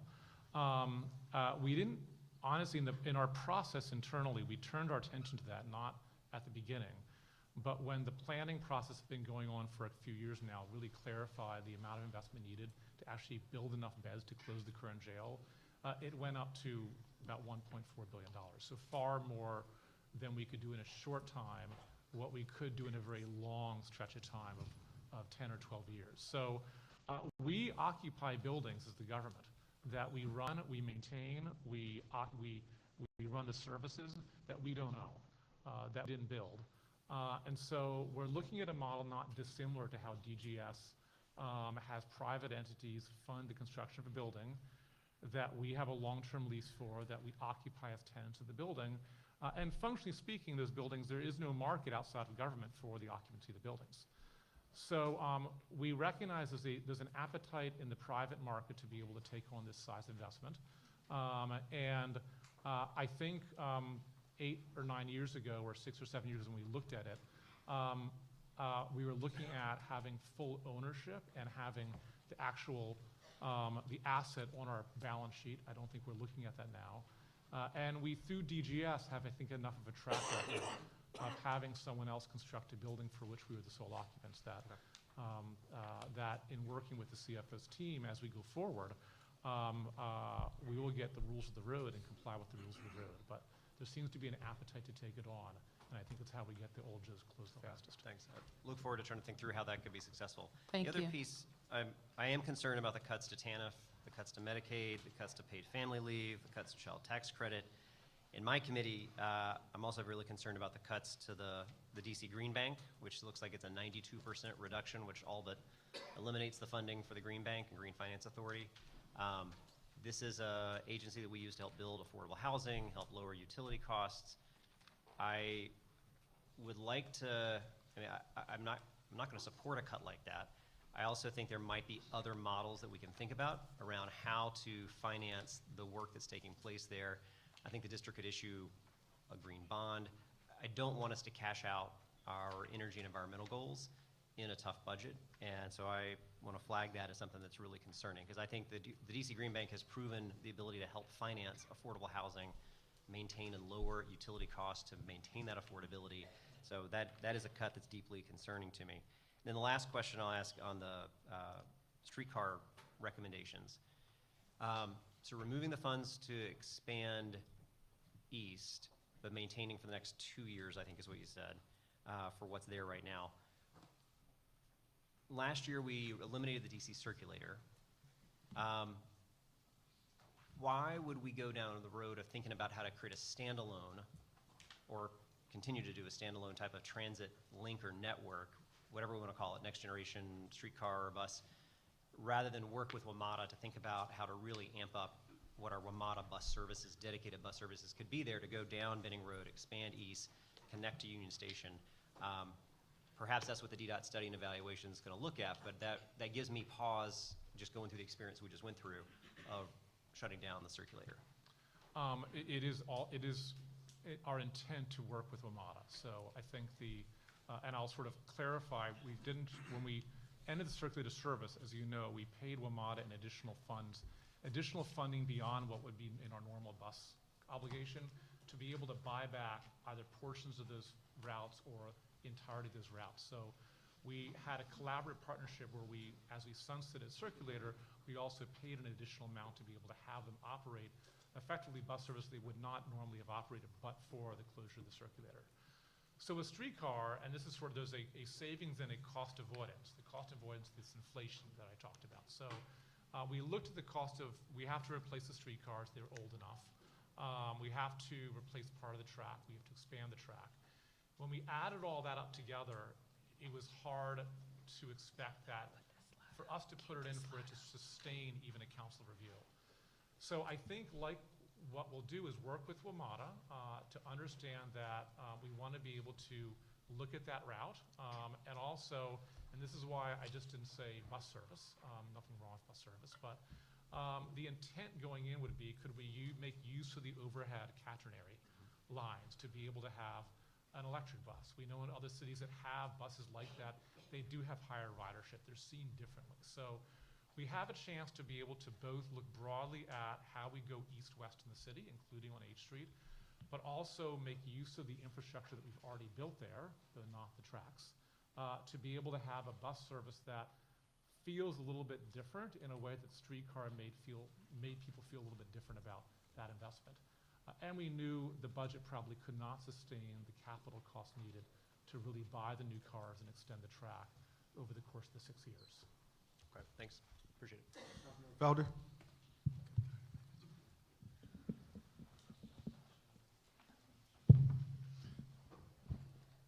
Well, first and foremost, thank you, Mayor.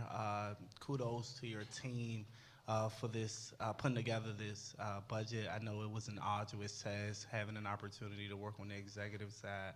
I understand the many vicissitudes that go into putting a budget to this level together. So I just want to commend you guys. I do see that the proposed Ward 7 investments thoroughly pleased. I appreciate you, Mayor, for your commitment to Ward 7. My council colleague, Alan, he asked one of my questions, but I just have a follow-up question. I know, Mayor, when you said you were putting this budget together, you focused on the growth agenda, and you categorize questions that, does it keep our families safe? Does it create economic activity? Or does it attract businesses? Could you speak to any thought to how do we protect and invest in our low-income and most vulnerable residents during this budget cycle? Well, thank you, Council Member, and we are focused on that in every cluster. You heard some of the investments already that we've talked about with schools and housing. I remain committed to growing more affordable housing in the district and home ownership opportunities and jobs for DC residents. So our growth agenda is aimed at attracting more jobs to DC across the sectors to employ DC residents. We continue to invest in our Department of Employment Services and infrastructure training for DC residents to match them with opportunities in our city. We have talked about some of the programs that have to be right-sized because they are growing faster than our revenues are growing in the district. And we think that we can do that while making sure that our residents are not only being served, but are growing either in their profession, in their training, in having increased housing opportunities. So we continue to look at that. Specifically for Ward 7, you have talked about our need to activate commercial corridors, and we agree. We include some planning dollars for small area plans, I think in 3 Ward 7 neighborhoods. I shared with you when I was a new council member, my strategy for Ward 4 was to look at all of the areas that were underdeveloped, get small area plans or retail plans, as is the case on Kennedy Street, work with the community, get community buy-in, and also signal to the private sector community that this neighborhood is ready for investment. So we think that's important.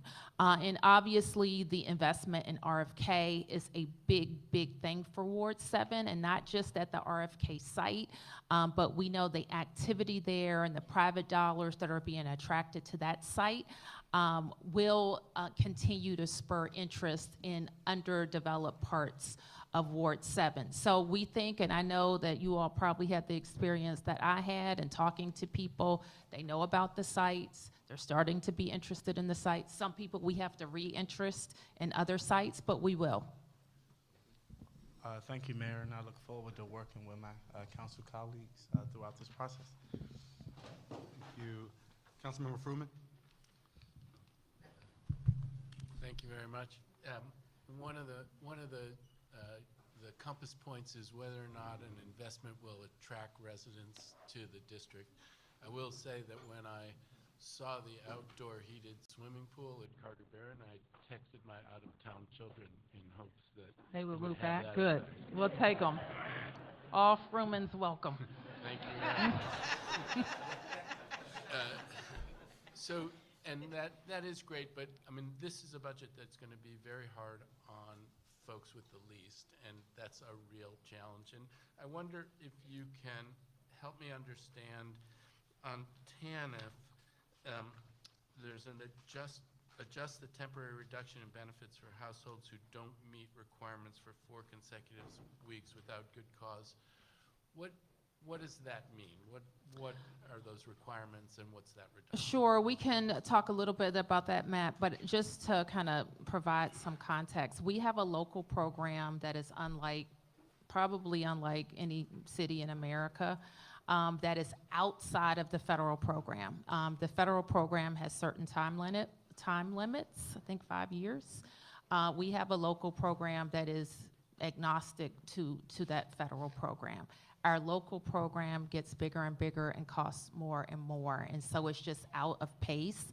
So we have to better align to some limits, or we won't be able to afford that program. We currently, I think there are training and work requirements associated with TANF that we expect to enforce. So, and that goes to things that are happening on the federal level where we hear, requirements like that being contemplated for Medicaid. What kinds of investments are we making in this budget to try to help connect people to work? Because I think there's going to be more reliance on that for lots of things, including what we're doing locally. What are the pillars in this budget that you think go to that? Well, I think that we, in this budget and with more work that we're going to be doing together around our federal strategies, we will be connecting DC residents to work, including people who this may be their first time looking for a job in 10 years. And we want to make sure that we have some strategies to keep them in DC and to get them reemployed in high growth sectors where they're earning good pay, and that's important across the board.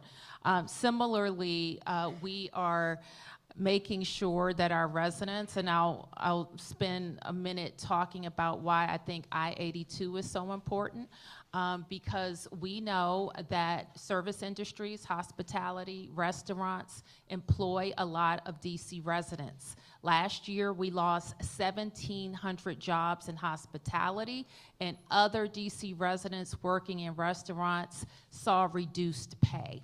And so we think it is very, very important to address this policy matter and repeal 82 to keep people in good paying jobs and attract other DC residents to those jobs.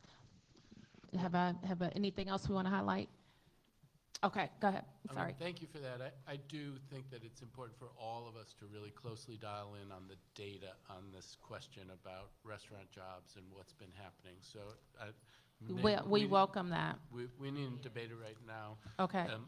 On the Medicaid side, I hear my father saying, like, when something seems like it costs nothing, be worried about it. But on the Medicaid side, it looks like we take folks from 138% to 200%, and it's not that they lose coverage, it's that they go to another place, and yet there are savings, and we're presumably paying for them to be covered in that way. Where do the savings come from? Is it a reduction in benefits? How do we get savings from that move from one pot to another?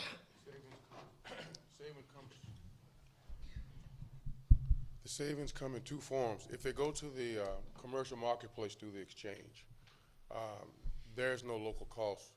They get a premium subsidy based on their income. Their premium is capped as a portion of their income, up to, I think, 8% if you're up 400% of federal poverty. So we don't pay anything for that. It's a federal premium subsidy. Yes, it's a tax credit. And then if they go to the basic health plan, that will be designed by the exchange. They can make it look just like Medicaid. They can use the Medicaid infrastructure. They can reduce co-payments, but none of that costs anything locally. It's all federal costs. As long as the cost doesn't exceed 95% of what they would have spent if they were in the exchange. So we avoid any local costs, and roughly the same coverage could be possibly available. All right, thank you very much. We have Councilmember White, followed by Councilmember Lewis George. Thank you again, Mayor, to you and your team. I'm very concerned, as I know a lot of people are, with dissolving P-Keep and the Pay Equity Fund, but Councilmember Parker raised those, so I won't re-raise those. But there's also a cut of $7.2 million in operating money that I put in the budget last year for public housing. How was that cut determined, and what impact do you see it having? Council member, I believe that money was put in for maintenance and repairs, and part of the concern that we had about that investment was not the investment itself, but of how it sort of started to walk the line of DC Housing Authority becoming a component unit of the district, and some concerns that once you get into the ongoing operations and maintenance, it starts to blur that line a little bit. So we'd be happy to talk to you afterwards about some other ways that we could look at investments there. Also, I know the Housing Authority, as of right now, is also, because they haven't been able to fully staff up to where we want to be, is currently operating with a surplus. So you don't believe the Housing Authority would be able to spend that money? I mean, I next think fiscal she's year? already addressed the question. There's surplus available. But that's a different question. So specifically, you don't think, Mayor, that the Housing Authority would be able to spend that money on repairs and maintenance given the significant backlog? I don't think it has. Okay, it hasn't, but can it? So before we cut the money for next fiscal year, we've got to answer the question of whether or not they can spend it, because we know the need is there. So I'm trying to make sure we're as clear as possible. Yeah, I think I've been clear. I think it hasn't spent it, and it has surplus to spend before we invest anything additional. Okay, well, let me know the significant concern, because there has been an uptick in fixing issues, which means that I believe that they will start to accelerate spending. And there is, as all of us know, a substantial need for repair and maintenance in public housing. There's also a significant cut for emergency rental assistance. We work cooperatively across the government to tighten that program to ensure that the folks getting it are the ones that qualify. We also know that housing is just expensive and people are running into emergencies. So if you could talk to me about that cut, because again, it is substantial, and if we look at from 2 years ago, it starts to get more substantial. So what you're referring to, there was no reduction to the baseline budget for ERAP. So the baseline budget has always been around $7 to $8 million for emergency rental assistance.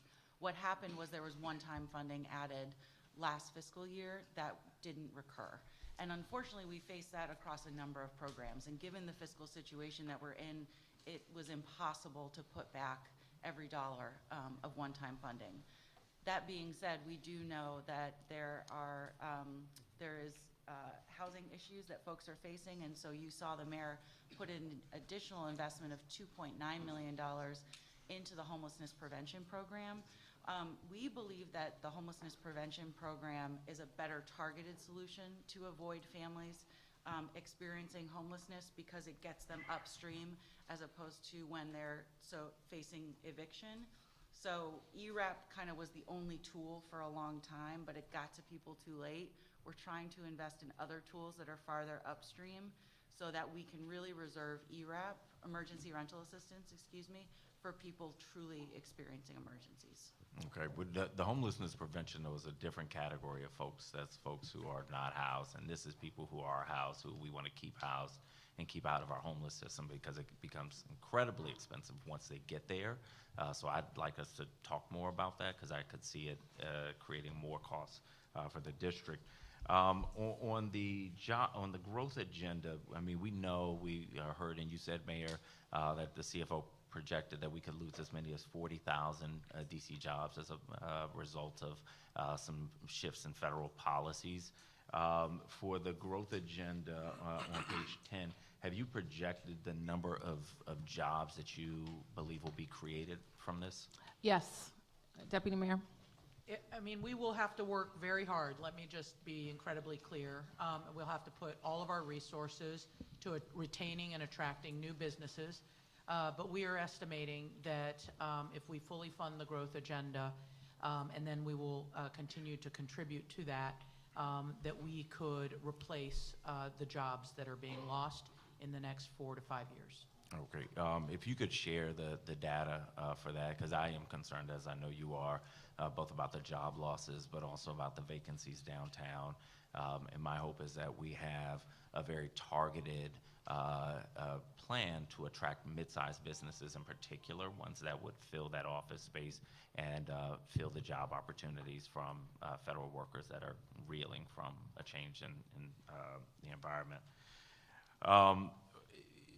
one of my final things, with the stadium, which does impact a significant aspect of the budget, how much of the money will go from the stadium will go to the city's operating budget as direct revenue from the stadium? So I'm looking at ticket sales, food and merchandise, parking, and taxes going to the team or the stadium, but I'm not to our revenues to address our budget deficit. So how much would we expect from the stadium to go into our general fund? We could, so you've broken it down by different types of uses. We would need to break that, take a look at that exactly. But if I recall correctly, over the next 30 years, we're talking from the stadium only, not from the mixed-use development around the stadium or any of those restaurants or hotels or other things that would be delivered with the stadium, but just from the stadium alone. There is the sales and ticket tax would not come to the city, but all other types of taxes would, and we're estimating that, like income tax, for example, would be approximately $1 billion over the next 30 years. And we can go into the detail for this, but just in sort of the first few years of its opening, so not year 20 or 30, it's expected to generate over $800 million in direct spending. So think of all the funds that get spent there, get spent in the mixed-use development around it, would generate taxes across from income tax to hotel tax, with just personal earnings alone being over $200 million. So it is an investment that produces an outsized amount of economic activity given the nature and success of that enterprise. Those numbers will be important, Mayor. We met 22 days ago. You said you would share your revenue projections with us so that we could understand it. A lot of times we're still trying to get it, and it's hard to make sense of this without that. Oh, I thought you had a meeting last week. We've had plenty of meetings. Okay, but we've you didn't not get it. gotten, Well, let me just put this, well, not on the record, in front of all of you. For the stadium, we estimate 14,000 construction jobs, 2,000 permanent jobs, $14 billion in direct spending, and this is so small, and $2 billion in total taxes. That's for the stadium district itself. If you add the mixed-use district, $14,000 to $17,000 of total jobs, $2 billion in taxes, up to 5,000 to 6,000 of new homes, and $1.6 billion in direct spending. We think we could have up to 10,000 new residents. If you total those, it would be $4 billion in total taxes. Okay. That's a big number. Again, I've not been able to find an economist anywhere in the country who can help me figure out how we get there or anywhere close. And so understanding how you get there will be really important for us because, again, we want to help you get this done, but we need you to help us to help you. So, what I'll close out by saying is I see this as a fork in the road budget. This is the first revenue deficit in 30 years. The last time the city had a deficit, we did dig out, but we dug out by pushing out a lot of longtime residents, including my family. And the question for us is how we dig out of this deficit this time in a way that doesn't push out people with the lowest incomes. Now, we all have to make some hard decisions and some compromises, but we've got to be really clear that we can't repeat the mistakes of the past. So I'm looking really closely at the burdens and the benefits of the people who have the least to make sure. And I'd love to know how this approach is different than the approach we took 30 years ago. Councilmember Lewis George. Well, that was a question. Oh, I wasn't here 30 years ago, and if you could be more specific about the approach, the comparison you're making. I think the average person knows this, Mayor. I hope you know too the displacement that happened. Thank you. I think it's not a secret, Mayor, what happened to district residents, longtime district residents 30 years ago. I wasn't here either, but I know it because I felt it. And I think you know it too. I think most of us here know it.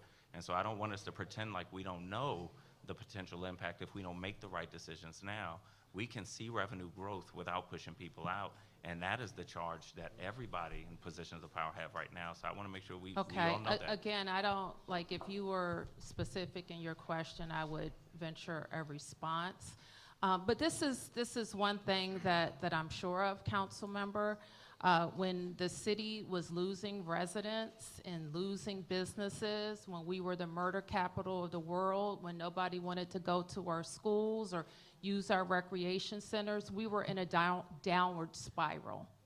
And I think our relentless commitment to public education in public schools has led to an increase in the number of people who live here.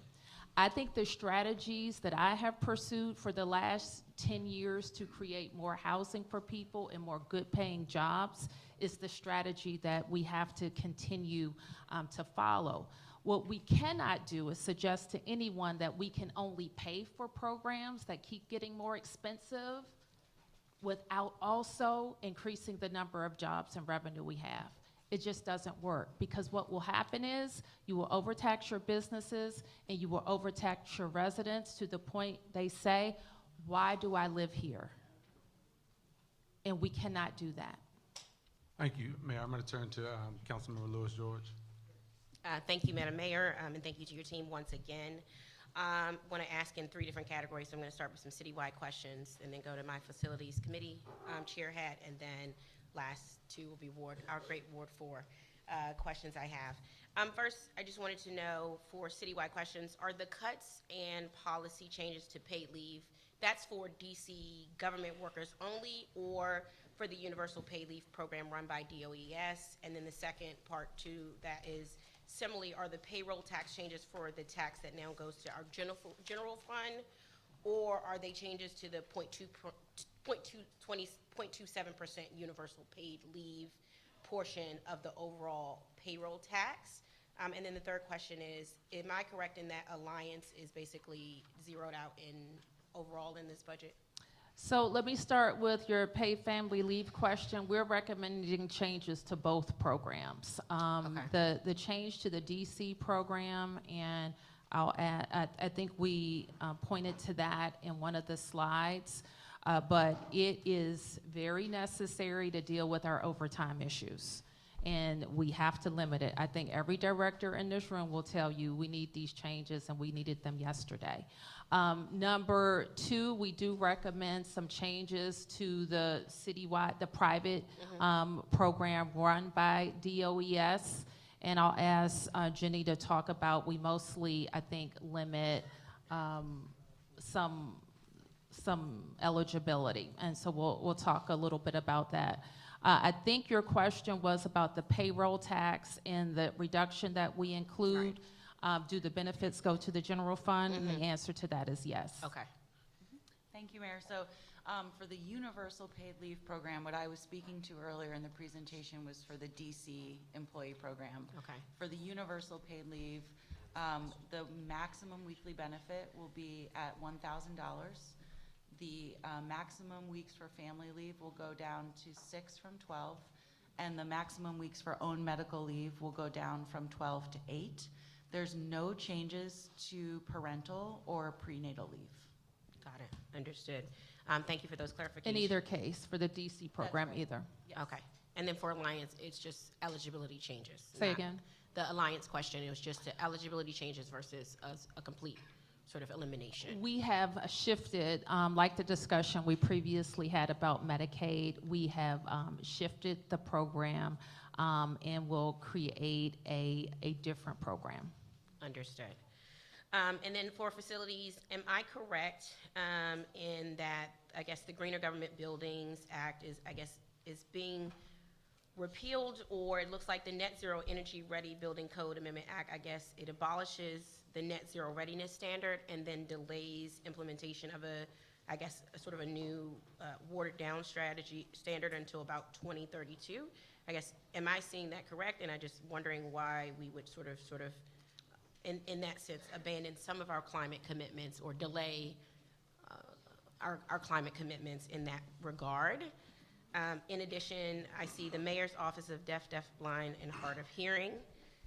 It looks like it has been, I guess, transferred. It looks like it's transferred to DDS, and I'm wondering, sort of that office took a long time of advocacy and leadership, and so I just wonder what the vision is for that, and sort of why it wouldn't be transferred to Office of Disability Rights instead. And then I wanted to just ask about school maintenance. I just wanted to understand the reasoning behind shifting the $15 million from DGS facilities budget for public education cluster to DCPS. I guess on the DGS side, that looks like a 23% cut, but I guess where was it put in the DCPS budget? So I'll start with the last question first. So the DGS budget, part of what you're seeing from that shift is the electricity costs are being paid for from the Sustainable Energy Trust Fund. So there's no cut to electricity costs, but some of the Sustainable Energy Trust Fund is now going to pay for increased electricity costs for DGS that happen to be at DCPS. Understood. You had also asked about the merging of the Office of Deaf, Blind, Hard of Hearing into the Department of Disability Services. We felt like that was the best location. The Office of Disability Rights is small and very focused on particular issues.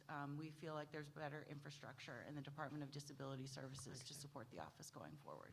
And then you had one more question. Greener government buildings. Greener government buildings. So there's a pause there, and it's really not that the mayor and we are not committed to meeting our climate goals. The vast majority of our buildings are designed and able to be built at net zero. Unfortunately, we do have a few instances where it's just not workable because of the site or because it's asking the district to take on a technology that has not been tested anywhere else. And we don't necessarily want to be the first in order to not be able to properly maintain it going forward. So I think if there's further discussions we could have about ways that there could be more flexibility for these types of instances, I think that would benefit. But for the most part, they are designed to be net zero. Gotcha.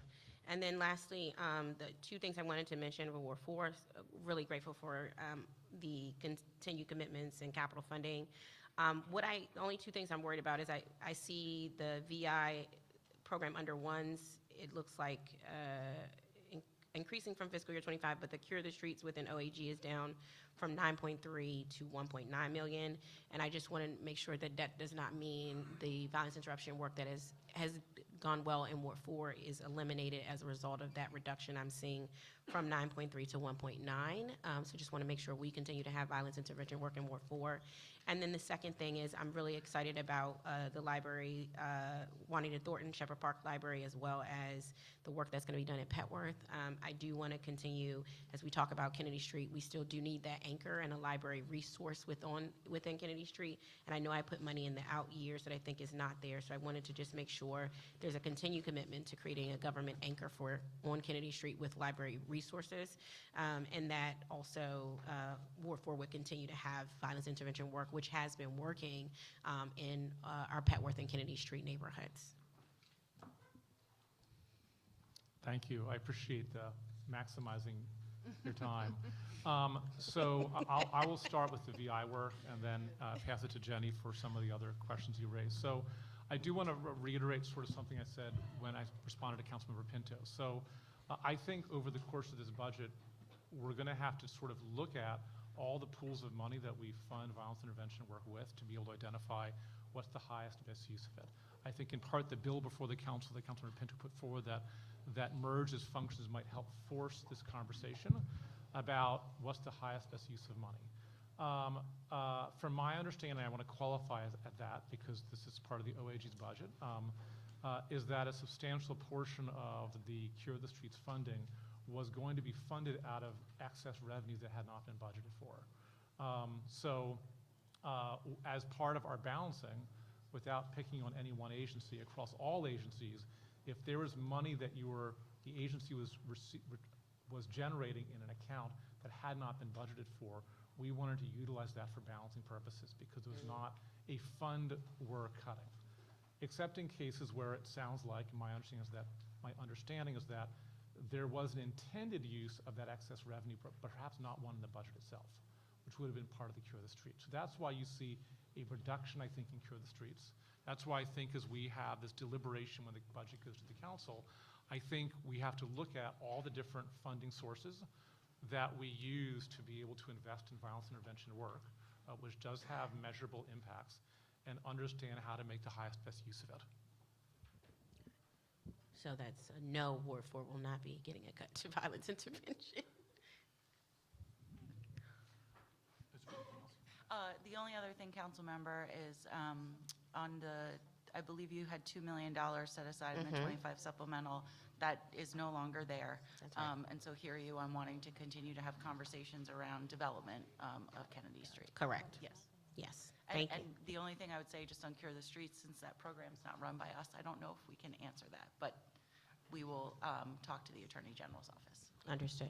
Thank you. Thank you. And we're after 1 o'clock, and so Anita's going to close us out with a question.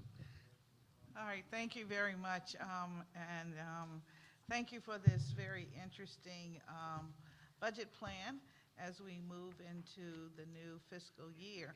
I wanted to ask about your growth agenda, where you're leaning on sports, entertainment, and technology, expanding gaming opportunities. Just wondered, how do you see that operating, and whether or not you have put a dollar amount to what that would cost?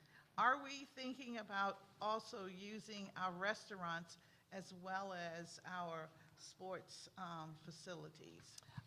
Right now, Anita, we, as I understand it, it was not scored, right?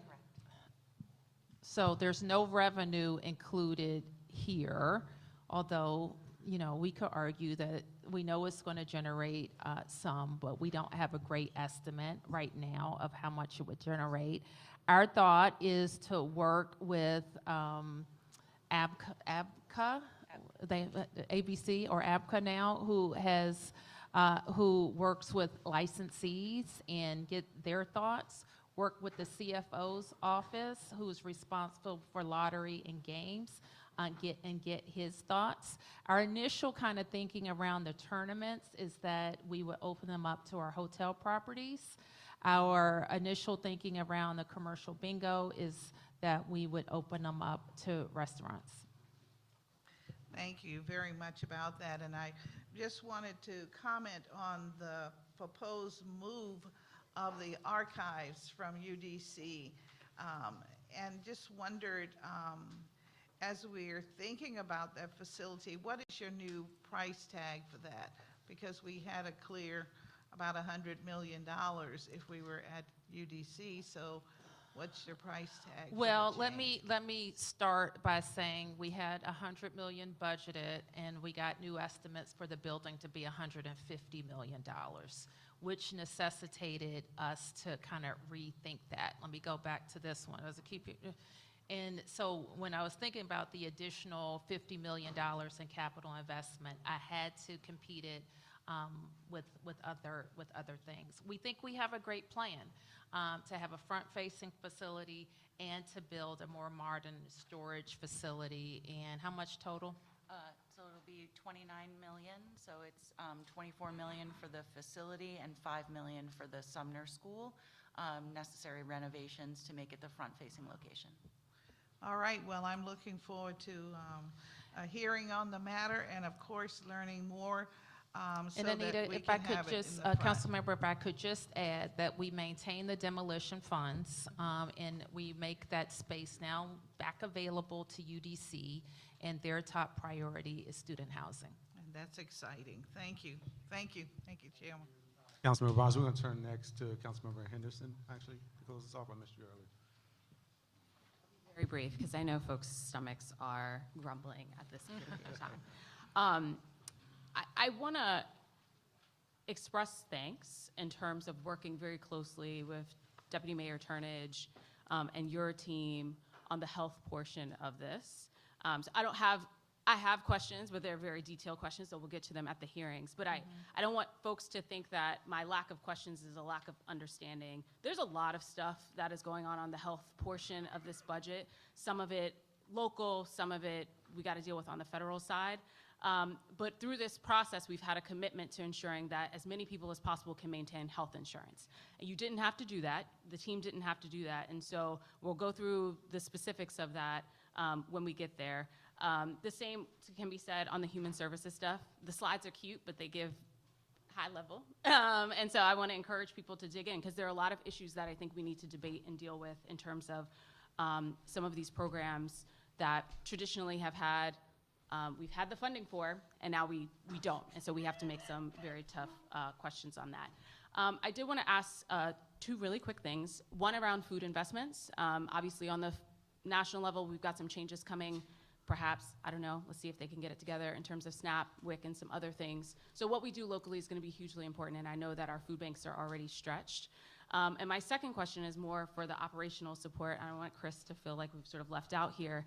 But when we talk about the growth agenda and how people are welcome to Washington, D.C., some of that is through our websites, how they interact with our agencies. A lot of our agencies have good websites. DLCP has done a lot of work, DDOT, DOES, et cetera. And then so for some of our friends, particularly in the human services cluster, it has been on the struggle bus. For a number of years, we have been talking about investments in a citywide overhaul of our IT infrastructure. And I want to, did that get left on the cutting room floor as we go forward?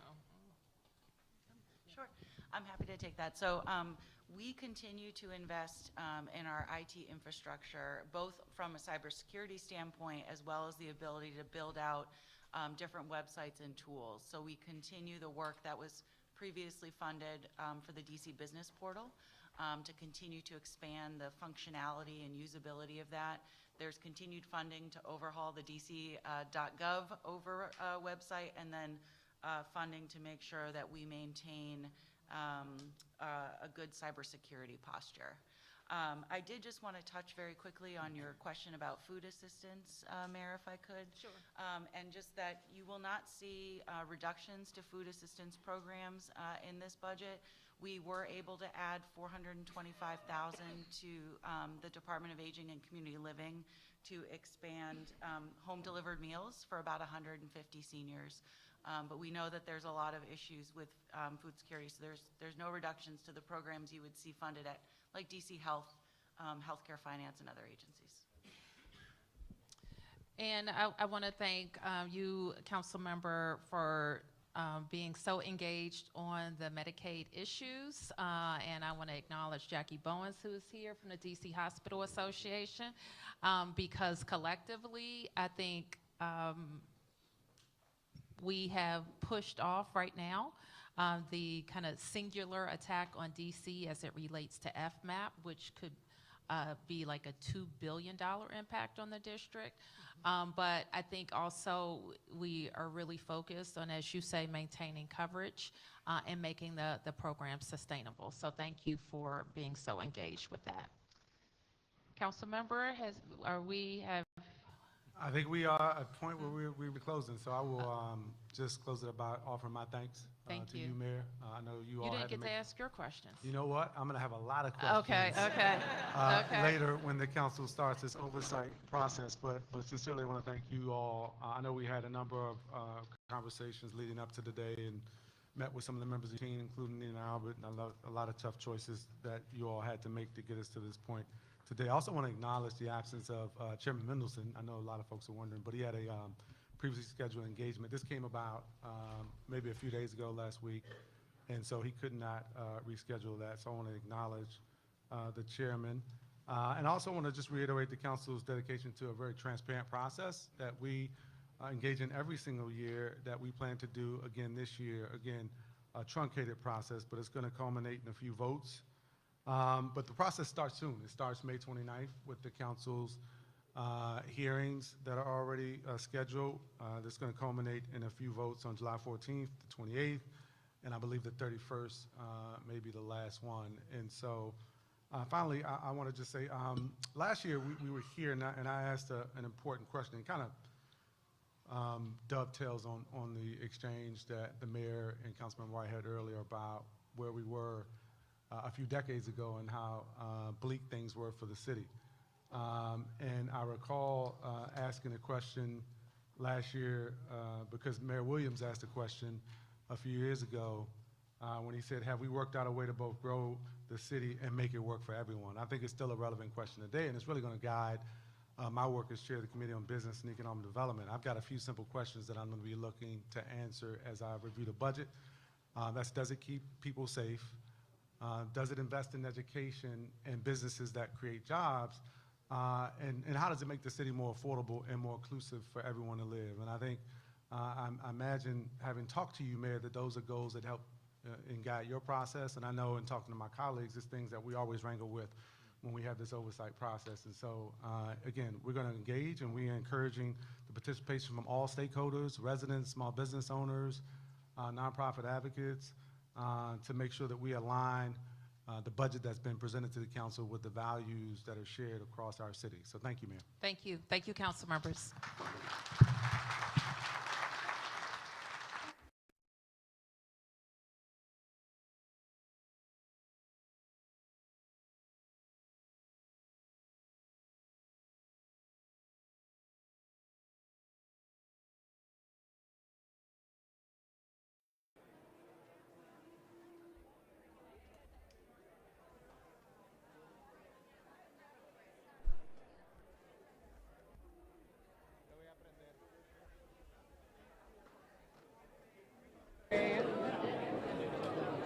One, 2, 3, 4, 5, 6, 7, 8, 9, 10, 11, 12, 13, 14, 15.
I know DC's in a bit of a weird position where they have to schedule out 4 years in advance, and some programs are funded for this year, but nothing for 27 through 29, and the mayor's taking this kind of bet that the plan, the growth plan will work. I mean, what's your level of concern that, you know, some of these budgets for 27 through 29 are zero right now? Well, I'm really, when I asked the mayor for specifics around job growth and revenue growth from the commanders, and I can't get that information, it makes me really nervous. So when we are telling families we're funding PKEEP, we're funding Pay Equity Fund for early childhood educators, but what she isn't saying is that's only funded for next year and it's zeroed out after that, I'm really worried that residents are missing the reality of what's happening.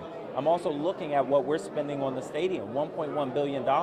That's money we don't have in the bank. We have to borrow that money. So when the money that the mayor is telling residents is going to cost them, it's not talking about the hundreds of millions of dollars to repay those debts, or any changes to WMATA or affordable housing funding. So the price tag for DC for RFK is significantly higher than what the administration has said, and I'm not seeing the revenue to backfill the programs that are impacting everyday residents. This is, I believe, our fork in the road budget. For the first time in 30 years, we have a budget deficit, and we have to fix that quickly so we don't relive the prolonged deficit that we saw in the 90s. Thank you for your time. Thank you. Yep, thank you.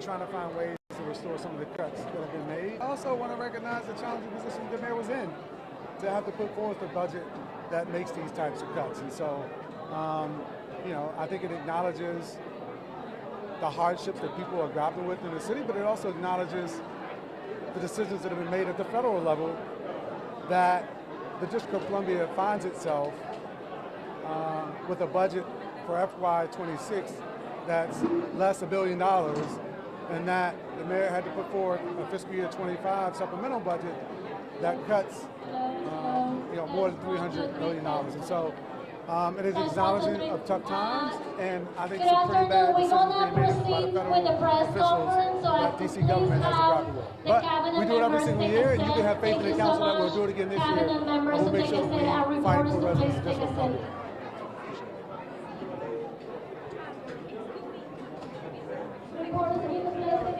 We're going to start shortly. Cabinet members, if you could please take a seat. Thank you. We're going to start the press conference. Thank you so much. Reporters, we're going to start.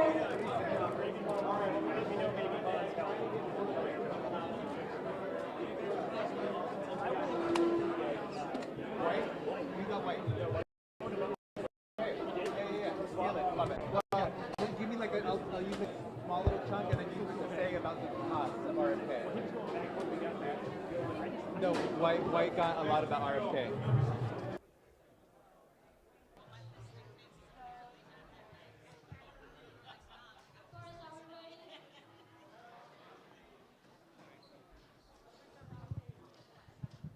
Please, there are seats available right here. Seats, seats, seats. No seats? No, I'm telling you, you can sit right there.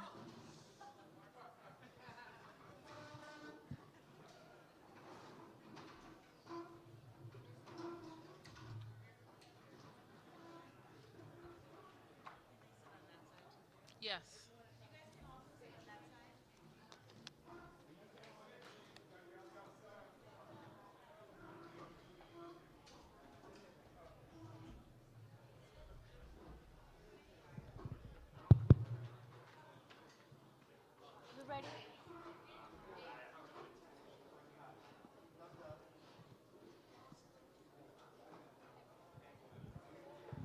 Mary, I think we're ready. Good afternoon. I'm Muriel Bowser. We are located in the Martin Luther King Jr. Library. We have just completed our presentation of the FY25 supplemental and 26 budget to the Council of the District of Columbia. Our team is available for press questions. It's now 1:34. I think we could probably go till we can go around until about 2 o'clock. Who wants to start? Yes, ma'am. Last year, when you unveiled a sales tax increase proposal as well as an increase in the universal paid family leave tax, there was, a shortfall projection. There's also a shortfall projection by the CFO this year for over $1 billion through the financial plan. Why did you delay the sales tax increase and propose a decrease in the universal paid family leave tax considering those conditions? Thank you.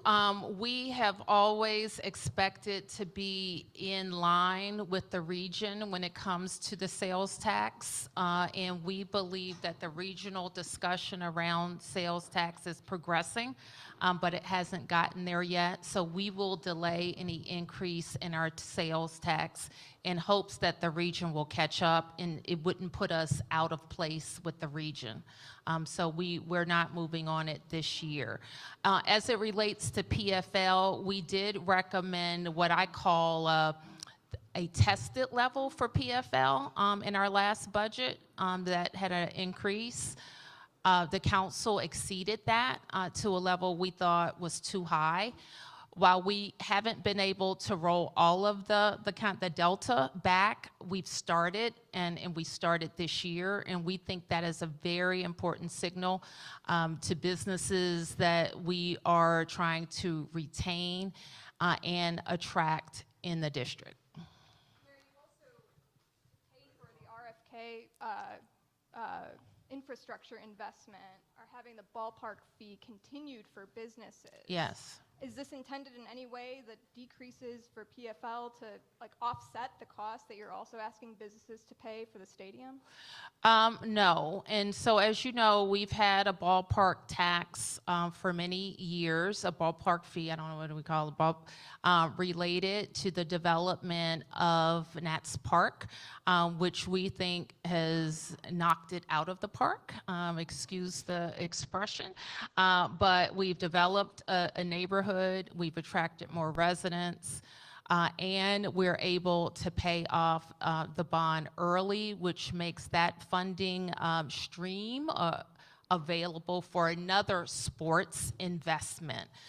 So if you're asking me why are we looking at the PFL tax, we're looking at a whole host of initiatives to make the district more appealing to businesses that want to locate here and keeping businesses here. And we have to look at our tax structure. We have to look at policies that create additional costs for businesses, and we can flip to the growth agenda, especially downtown.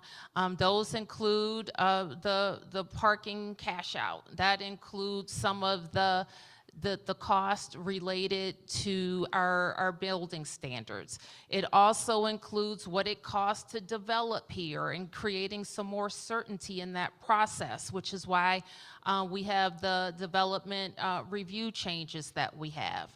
And so all of those are part of our growth strategies.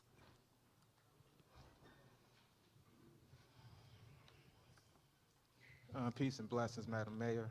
My first question is in regards to the FY25 supplemental. So in regards to the recent youth activity that spurred the curfew, what does youth programming look like this summer, given what we're facing? So is there still opportunity for late night youth programming, or what does that look like as far as the budget's concerned? Well, I'll anticipate that we're going to continue to try to have new programs that engage kids, and we felt strongly that if we're closing down an avenue, which we must, then we should try to create new avenues. We will look at what those things cost and either handle them with what's available, or we may need to spend contingency funds to do that. The feedback that I've gotten, and maybe Deputy Mayor, you can chime in about the holiday hype. Was not a budgeted for activity, but we had 3 days of activity that DPR led that we stood up at Banneker Recreation Center. Sure. So we obviously are always invested in keeping our kids engaged in positive activities. So holiday hype, we had over 700 young people over the course of the weekend. which, you know, we get videos of kids dancing and having a good time in a positive way, which is what we want all summer. So we'll continue to work with DPR, who's amazing, coming up with pop-up activations for our young people like they did this weekend. And then our summer planning has been going on for months and months and months. So whether it's SYEP, for our young people, work with our schools, and a host of other programs we have planned with DC Housing Authority, with DPR. We'll continue to look for ways to make sure our kids are engaged, just like we did this weekend. But we would say that that was a success, that with very little notice, 700 young people came, had fun, and went home safely. In regards to safe passage, it's my understanding that with the FY25 supplemental, $3 million was cut this summer, and that the CBOs aren't being funded to provide that. So if that is in fact true, what contingencies are in place to ensure that young people this summer can get to and from school safely? Sure. So, I mean, one of the things that how we even got to the 3 million number is actually looking at our utilization and really looking at, obviously during summer school, and we have lesser routes that we need to cover. So that's our first priority, is making sure that all of our routes are covered for summer school, and then also, because it's on fiscal year and not school year, that we have the coverage we need in August and September when school starts. Our additional programming that we're able to do, and we have additional funds, whether it's more camps or otherwise, we're going to look across the portfolio to make sure that we have all of the programming that we need to keep our kids engaged. I got 2 more questions, real quick. What becomes of out-of-school time funding programming for the summer? And in the absence of a Ward 8 council member, who did your office consult in shaping the budget as it relates to them? Residents? Well, that's a great question, and we, of course, have stayed engaged with stakeholders. The at-large council members, of course, represent all 8 wards, and I represent Ward 8. So we're very focused on continuing our investments in Ward 8. The first part of your question, I'm sorry. Out of school time. Let me ask Kevin and Jenny to respond to that. Sure.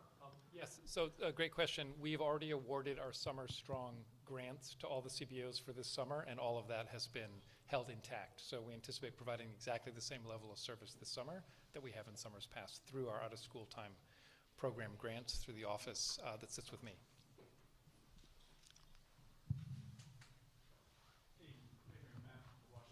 Just to understand how the budget reductions for the supplemental budget work this year, are they taking effect right now, like as of this moment, or is there kind of a process for them to kick in?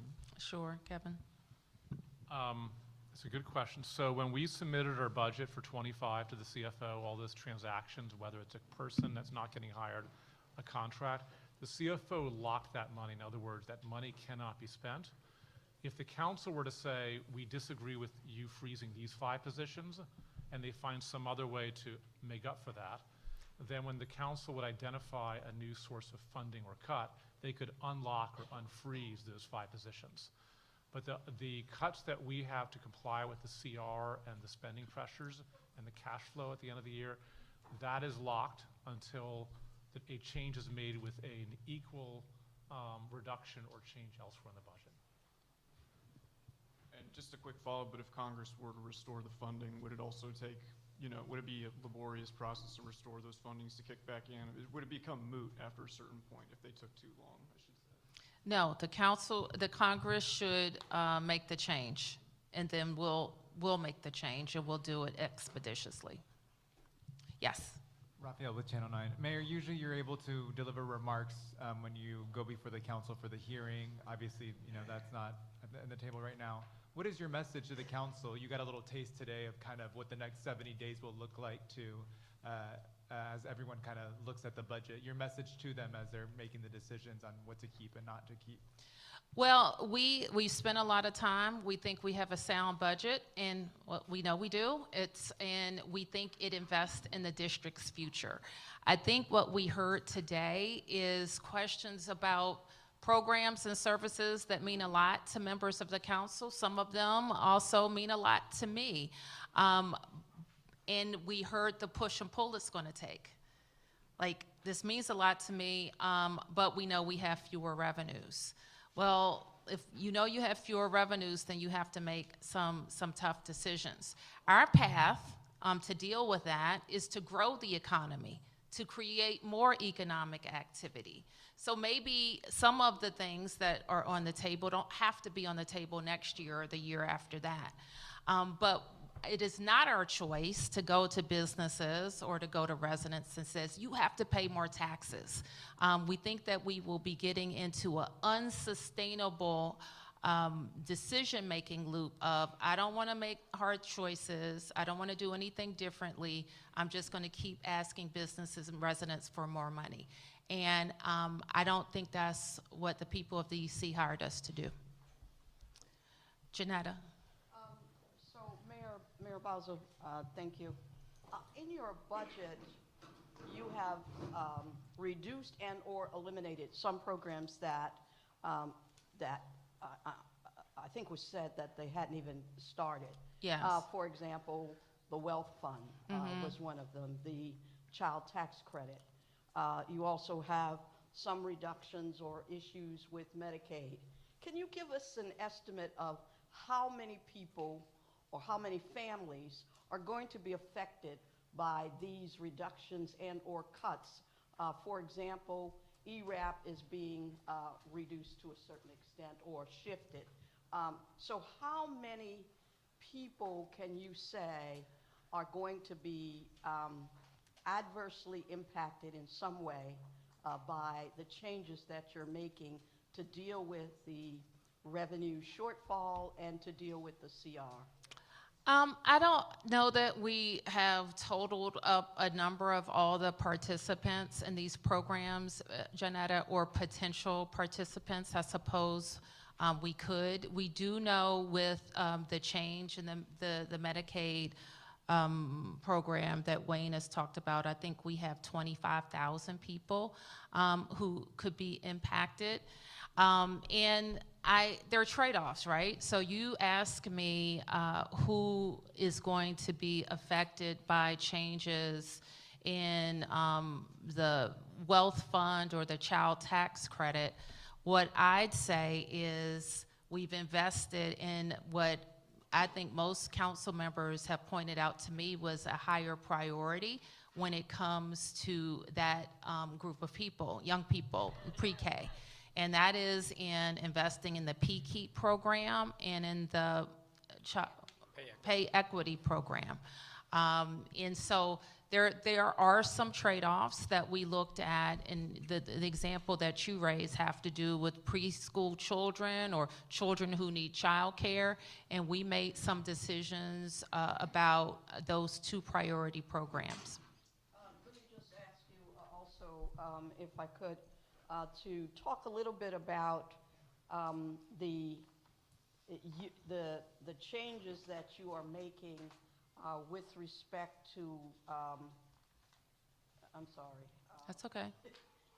With respect to this, your 2026 budget, and you're looking at some of the changes with respect to the general fund being $13 billion, but that wasn't a change. That's all of the stuff. But you're looking at your budget without necessarily looking at what the federal government is anticipating, or are you anticipating that what is going on in Congress right now may in fact impact some of the budget decisions that you've made? How do you see those things intersecting? I guess that's the question I'm asking. I think that we are prepared for to have to react to federal changes. We don't know what they are, however. We don't know what they're going to be. But I do think that we're prepared to react quickly to them. Like, we can't build a budget based on some anticipated change that would increase revenue for us or decrease revenue for us. We have to go on the forecasted revenue that we have. Now, the CFO is required to update that. Is it 3 times or 4 times a year? 4 times a year. The next one will be on June 30th. And then he would have to take into account everything that's kind of going on in the national and global sense that affects our economy. And then the budget process would proceed. The council has the budget now. And if we are required to make changes to our budget throughout the year, that would be something that I propose to the council. For the federal side of the budget, which is what I'm also looking at, there is the talk of doing block grants as opposed to actually statewide block grants for education, block grants for health, block grants for everything. Have you looked at that in terms of the preparation of your budget and in terms of some of the concerns that the council has made, especially about housing? I'm trying to think of the concerns I heard around housing. We're very focused on the fact that we were able to get back to our HPTF investment of $100 million. We continue to invest in HPAP, and we've made some changes to the HPAP program as well. We have many millions of dollars of investment, and a question was raised about the housing authority. Our new communities are proceeding at Berry Farm. What are the Northwest one, Park Morton, and Bruce Monroe. So we continue to be very pleased about that. And a question about block grants, I don't know if we have anything else to add about that, because until these policies change, it's hard to make up for them. Although, Paul, I will turn to you because we've pretty intensively looked at changes that we've already seen to the Department of Education because of the proposal to eliminate it. Yeah, thank you, Mayor. And I think I'll just say very simply that we actually are in an incredibly fortunate position as Washington, D.C., vis-a-vis the threat to turn some of these specific programmatic grants into block grants, because we have OSSI overseeing what would be the new block grant. And right now, we don't anticipate a decrease in funding for Title I or our special education dollars, but we are understanding they're looking at converting those into block grants at the same amount, in which case we are very well positioned to be able to distribute those in pretty much exactly the same way that we do the current programmatic funding for those large grant programs. Thank you. Yes. With respect to RFK, thanks for holding that. Could you just introduce yourself? I'm sorry. Matt with WSA 9. Okay. It's me and Rafa here. So I was wondering, with respect to RFK, I know with the capital budget for 2026, it's not a one in, one out, but there has to be, I'm sure, some money sort of shifted around, so to speak, to cover the RFK project. I mean, between the jail no longer sounding like it's going to be a priority. Also, you talked about the ballpark fund. I guess the question most people would have is, where does money come from that's going to pay for the RFK site that you propose? Well, I think the city administrator has already noted that we have, and people should know, our ability to use capital changes from year to year. Given that we have a local cap, it still changes from year to year, and we frequently have additional capital borrowing space available. So it's not necessarily true that we added $500 million, or it's not exact, it's 500, it's 856, I think. 856 in this budget, then we had to move 856. So that's not the case. And so other changes that you see in the capital budget are more likely related to our decision not to use that space and our capital borrowing ability for that purpose. And as we've mentioned with some of them, holding, for example, with the jail, $400 million without adding $1 billion would not give us a new jail. So we had to make a decision. We had to make a decision about that. Does that answer your question? Did you want to add anything to that? If I could just add one other important feature is that the CFO's team, who has some outstanding minds when it comes to public financing, did a debt reissuance. And so imagine like a homeowner, imagine when interest rates were lower, refinancing a house. Same house, same principal debt, but you suddenly are able to have more funding available to maybe apply to a different investment. So CFO was able to unlock, I understand, about $800 million in debt capacity from refinancing old debt that was disadvantageous in the current environment. The Capital One Arena investment from a year ago, we didn't make trade-offs for that either. It actually was another debt refinancing that the CFO did, timing it perfectly, that allowed for that additional capital to be made available a year ago. So it's not just not a one in, one out. There's this very important feature of the CFO constantly and very smartly refinancing and restructuring the existing debt that can free up capacity without having to cut anything.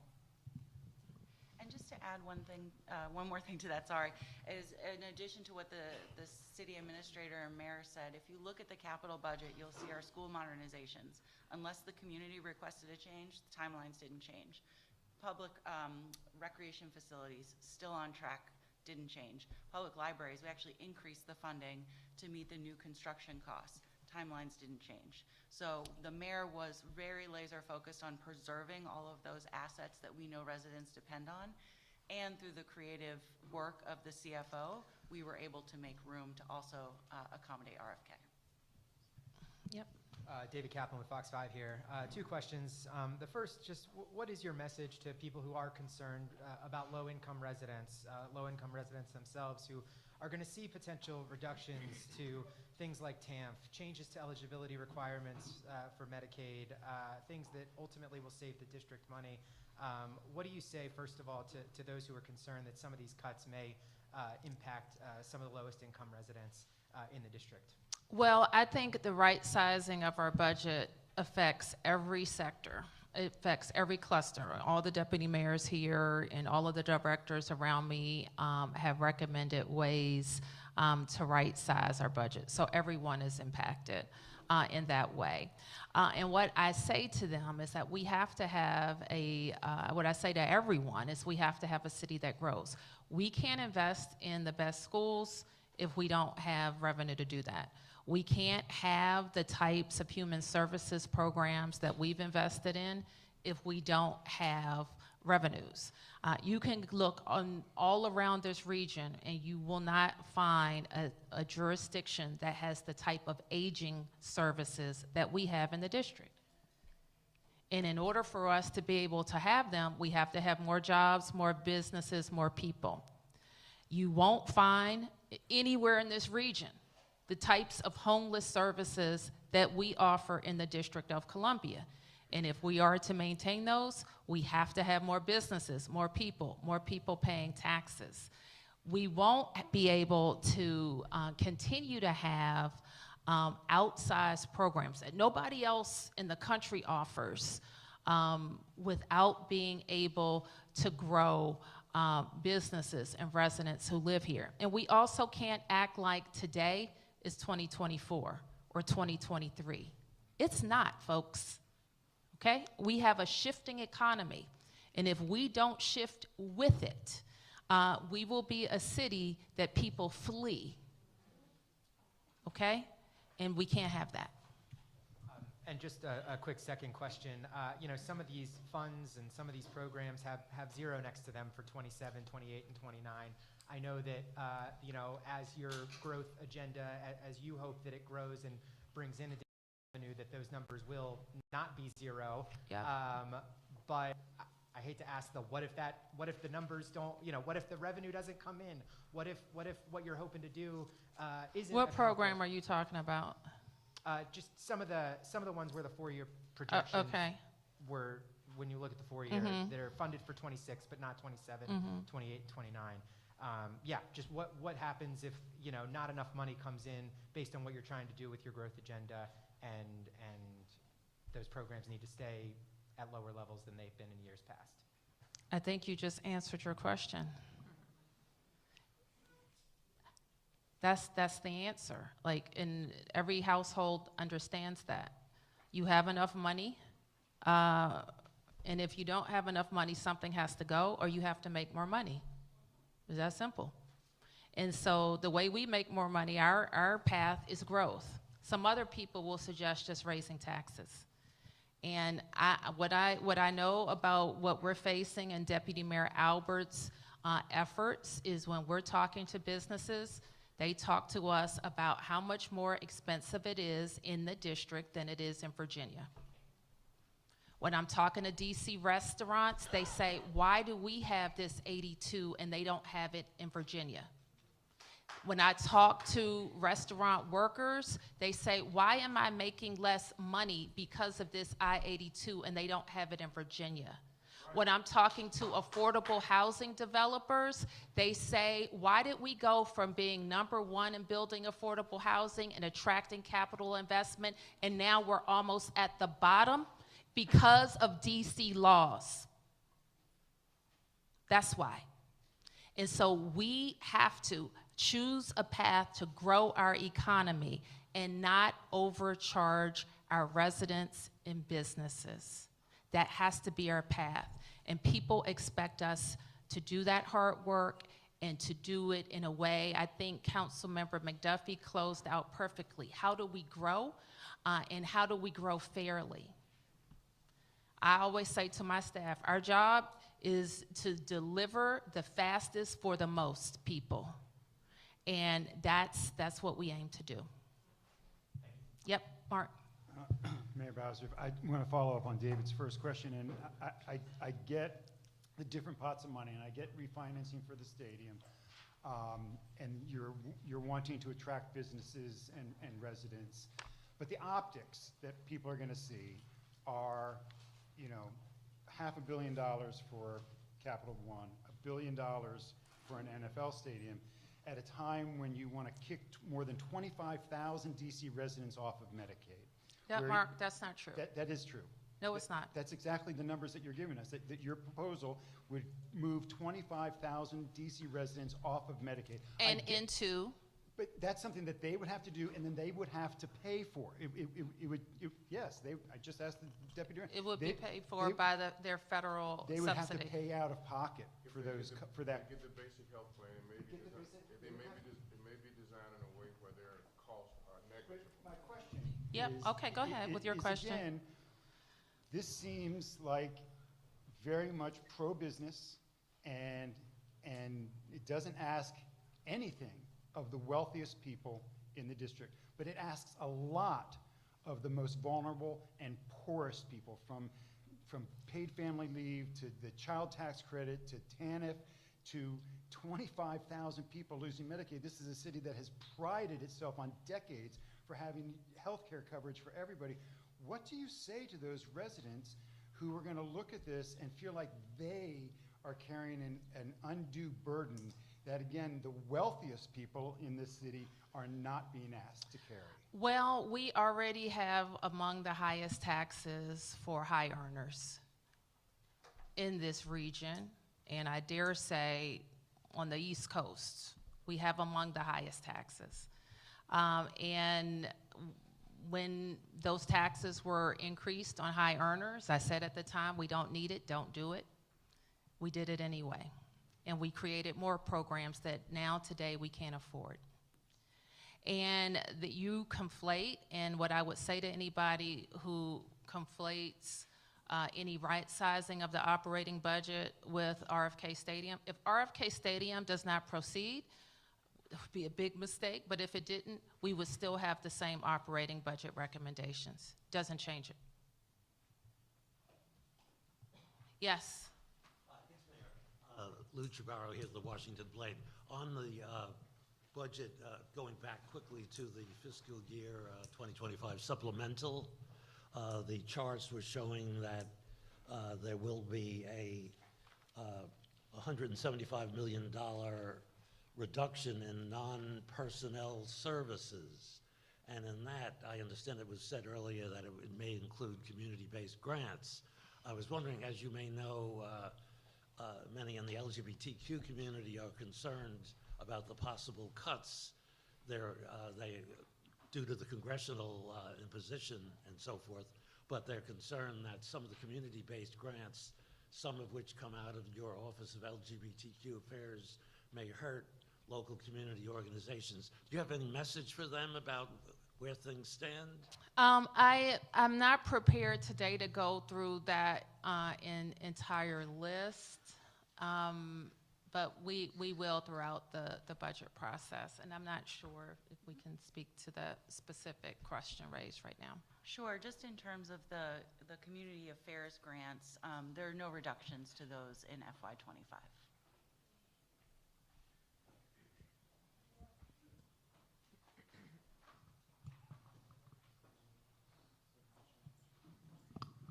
Mayor Rebecca with 7 News. Thank you for taking questions. If you touched on this a little bit, if you can talk about what went into the decision with reducing certain programs as the financial plan continues. So say the violence interrupter program, was that because we have a similar program with OAG? If you can kind of talk about how that decision came about. The OAG runs a violence intervention program and has for a number of years. For next year's budget, I keep qualifying as my understanding because I don't always have full visibility, that there is unbudgeted revenue. So revenue that exceeded what's in the budget is typically money that can be used for any number of purposes. For our purposes, we use excess revenue to the litigation support fund that was not budgeted for, as well as excess revenue to just about every other fund across many, many agencies, to be able to help with balancing with the idea that it's not in the financial plans, not in the budget. There was at least a couple of investments that this OAG intended to make with the excess revenue. One was to a grant program that largely funds Cure the Streets. Another one is for access to a database involving litigation. That funding, which is excess funding, we've used for balancing because it was not applied to any program, as we did for every other agency just about that had excess funding. So the point I was making with the council is that we have in our budget violence intervention programs which have had demonstrably positive effects on the city that are funded across at least 3, likely 4 different agencies: OAG, the ONE's Office, Office of Victim Services and Justice Grants, and DYRS. There's going to have to be a discussion, and we left those intact except for the one that was not in the 26 budget to begin with. I suspect what will happen, I think the questions you heard today from the council, is that they will deliberate upon looking at all these investments collectively as having the same mission and purpose to prevent gun violence. How do you pool them or distribute them in a way that has the highest and best use of taxpayer funding for an impact? That may conclude in July with additional funding for Cure the Streets. It may be a unified budget with the ONE's Office. It may be doubling down on work that DYRS does, but I think there'll be a discussion from a policy standpoint about the different streams of funding, all of which have grown dramatically over the past few years as to how to best use them. Yes. Dorothy Brazil, DC1. I had a question that first I wanted to ask the city administrator. In your exercise that you indicated you began in March about asking parts of DC government to identify savings they could make in personnel program and travel and other things, did you ask that of all DC government agencies as well as independent agencies? We did ask the mayor's order and the CA's order for all agencies.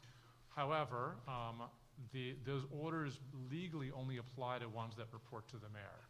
So if they're independent, it is, and we got largely outstanding feedback and responsiveness from the independents, but legally they're independent. The mayor has the authority to submit a budget under home rule as she sees fit. Office of Inspector General is a budget that we submit. There's more restrictions upon that, though they are very collaborative with all these processes. But legally, it applies to mayoral reporting agencies. Functionally, we had broad buy-in and collaboration across the board. I would like to follow up then with a question to the mayor. On slide number 8, you indicate reductions to close the gap were made in paragraph 2, column 2.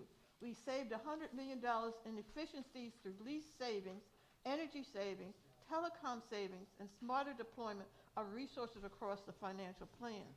Is it possible for us to get a list of those savings and attributed to what departments and agencies?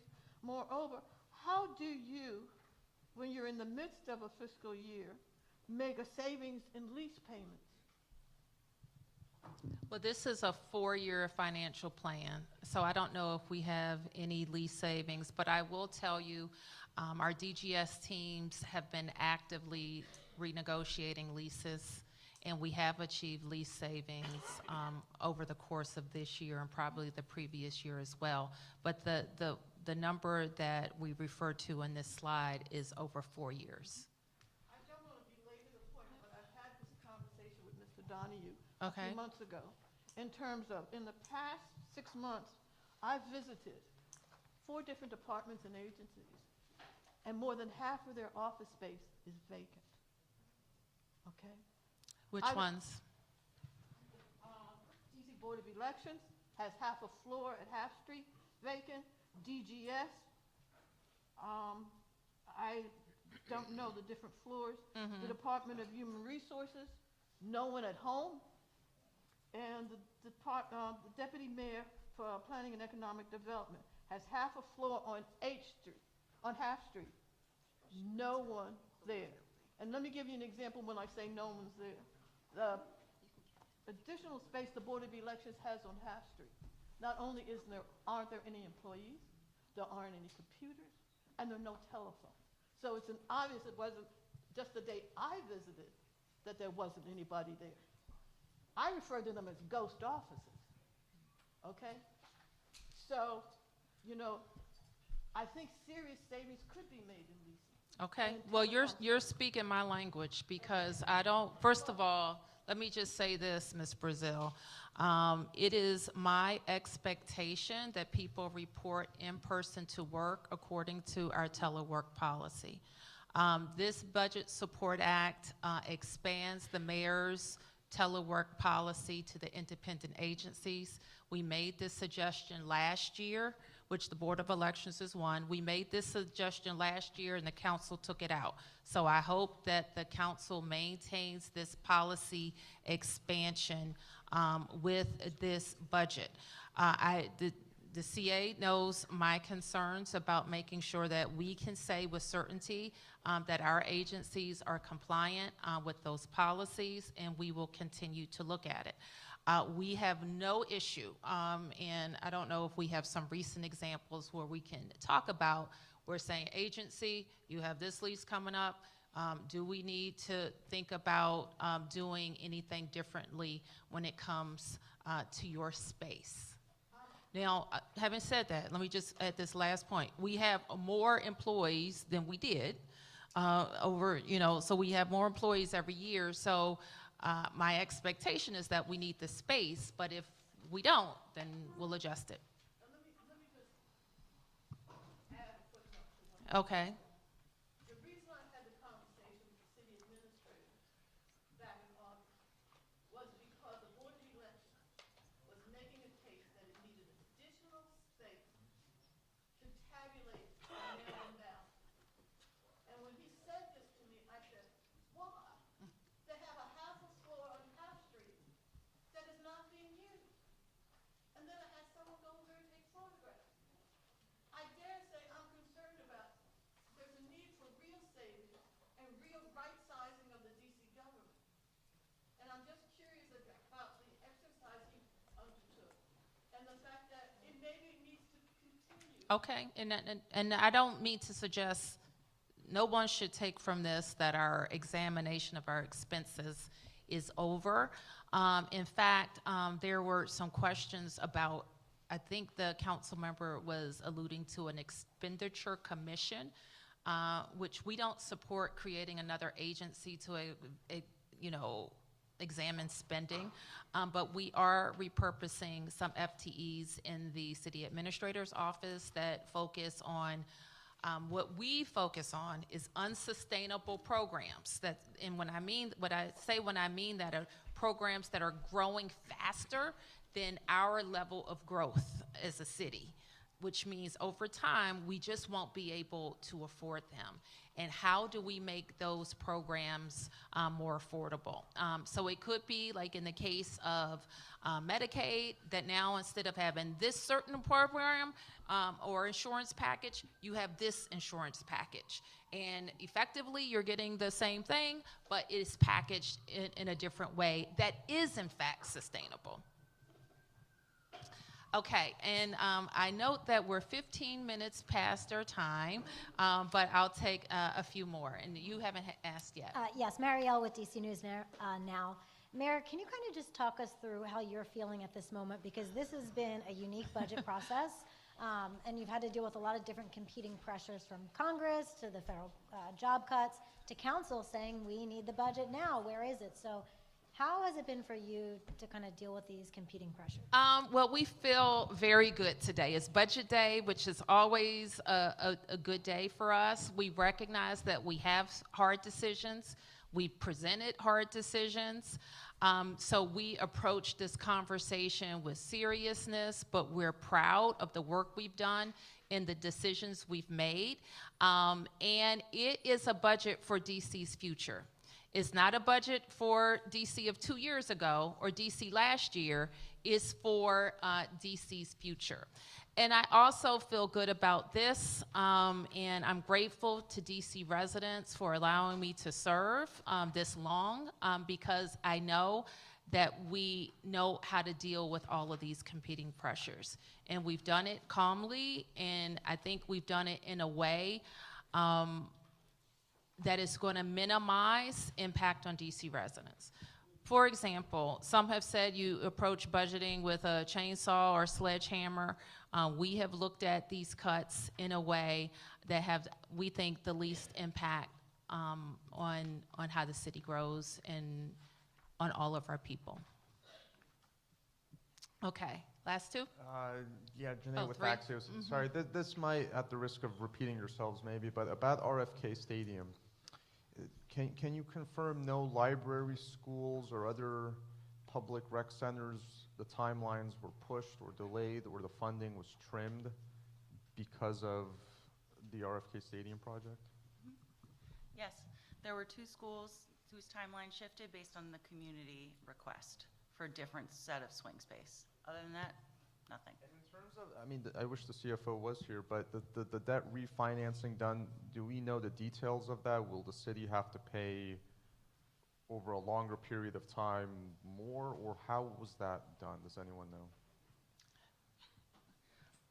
I would have to turn to them for the specifics, but I will say that the refinancing saved us money on our debt service payments. And that's reflected in 25, where we saw the most savings. I think it was around $68 million.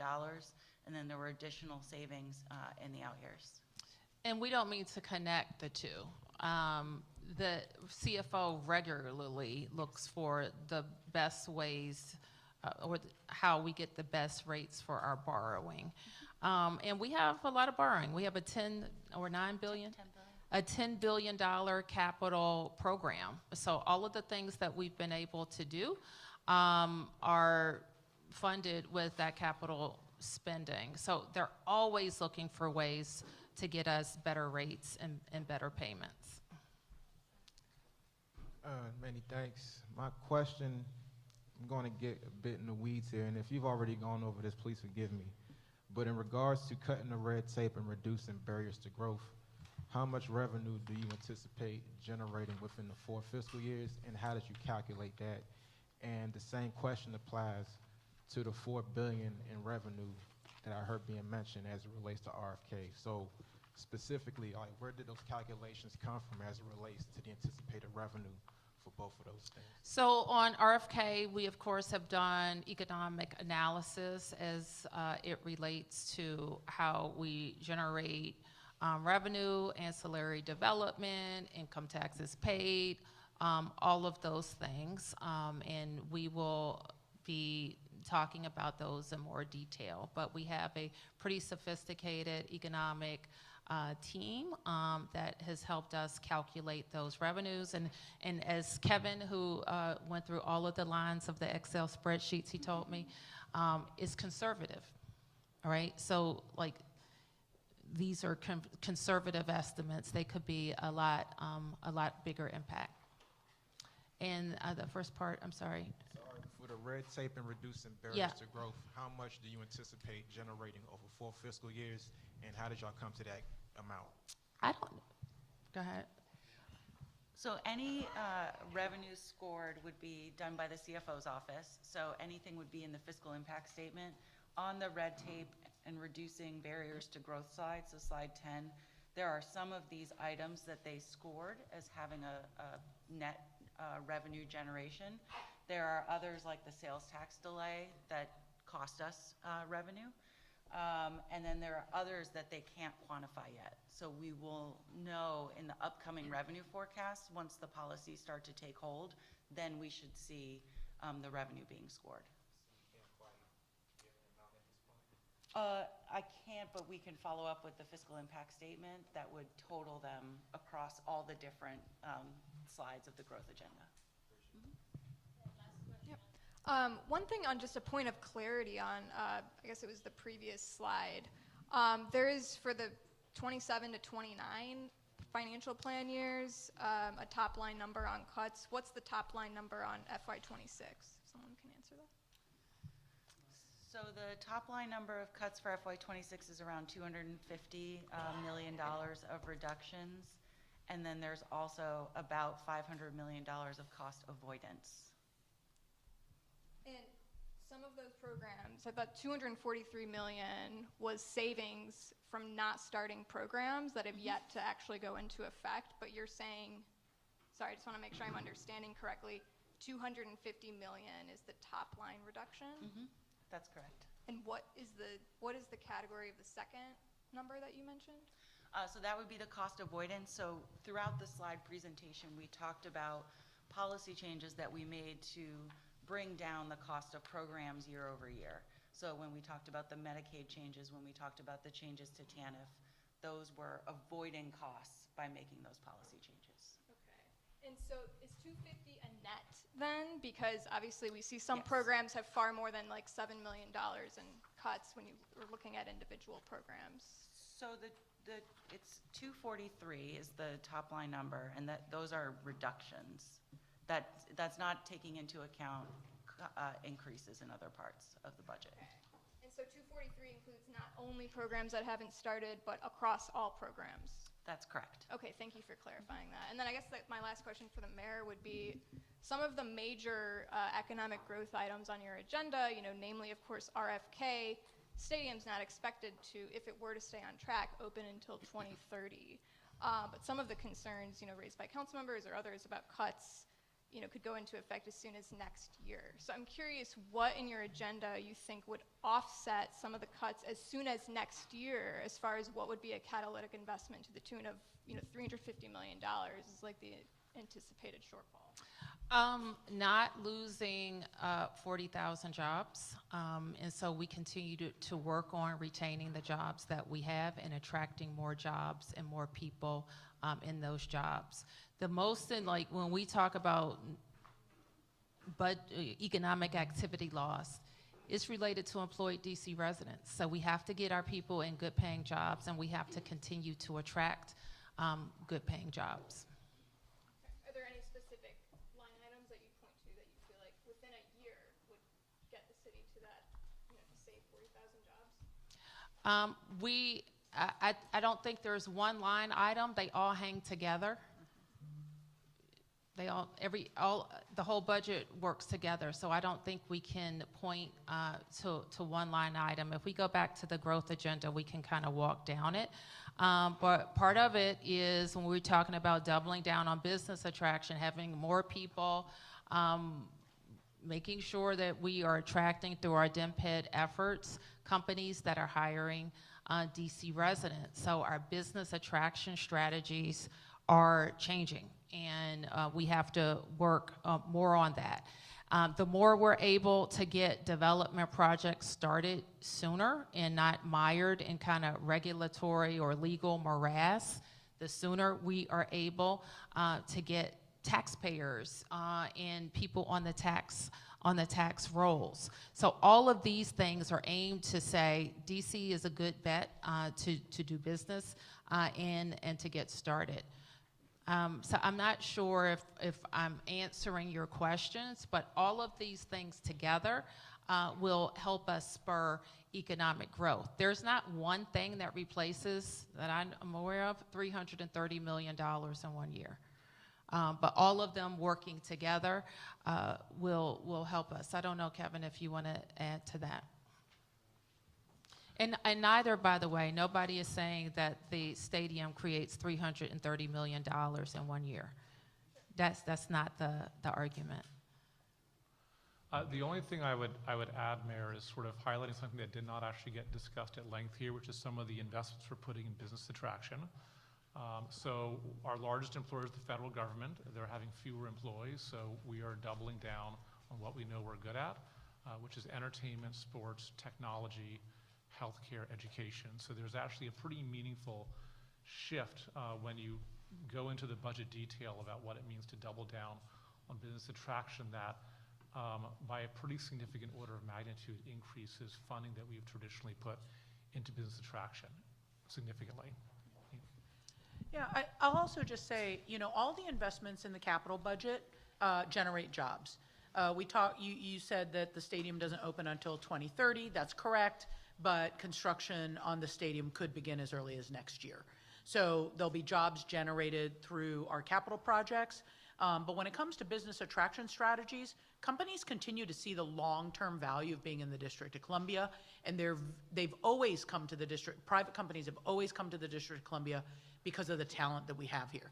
And so how do we hold that talent captive and make sure that they see the opportunities? And so we're going to employ a variety of strategies that include, you know, reskilling, retooling, matching employers to available employees now, but attracting businesses that we know are growing. And there's a number of different sectors. Tech is a big sector that touches almost every part of our economy now. And so we see opportunities to not only retain and grow businesses that are already here, but also to attract new. Mayor, let me just ask you one question before we leave. The budget is $23 billion. That's up from this current fiscal year, despite the cuts that you've made, yes, the reductions that you've made. Some people looking at that will say that this city still is of a still on a spendthrift kind of mindset, despite the changes that you've made. There is really not any significant downsizing of the cost of government. How do you respond to that? I think that we are significantly addressing how, and I call it kind of right-sizing, looking at the revenues coming in and looking at what we need to invest in. And I don't believe we get to what I was just discussing with Megan, more businesses, more employees, more residents, by not having great schools, safe streets, and fantastic parks and transportation. So we are going to invest in those things that make us a great city to live in, to work in, to raise a family in. And we want to be an inclusive city. So I don't want to lose sight on that. That's why we're going to make sure that we have a great human services program, aging services, affordable housing programs. All of those things allow us to grow residents, businesses, and employees. And so we think that the points that are important is we've been criticized before for spending money, spending more money than what was coming in a given year, or using fund balance. And I think in this financial plan, we're not doing that. So we're going to be structurally balanced. And we're making sure that we're looking at those programs that are growing faster than our revenues and saying now is the time to make some decisions about that. We're looking at policies that we're outliers in. We're outliers in the region, and in some cases, we're outliers nationally. Looking at what I-82 is doing to our restaurant industry, making sure that we have the types of insurance programs that are good for our people, good for our hospital networks, but also sustainable for our city. So I think we're doing all of those things, but we don't do ourselves any favors by cutting our budgets in draconian ways that hurt our people or that hurt our long-term growth. So I think that we found that balance, and I think that the fact that we've been able to do it with not raising anyone's income taxes, without raising residential property taxes, without raising commercial property taxes, and with being fair across the board. Thank you.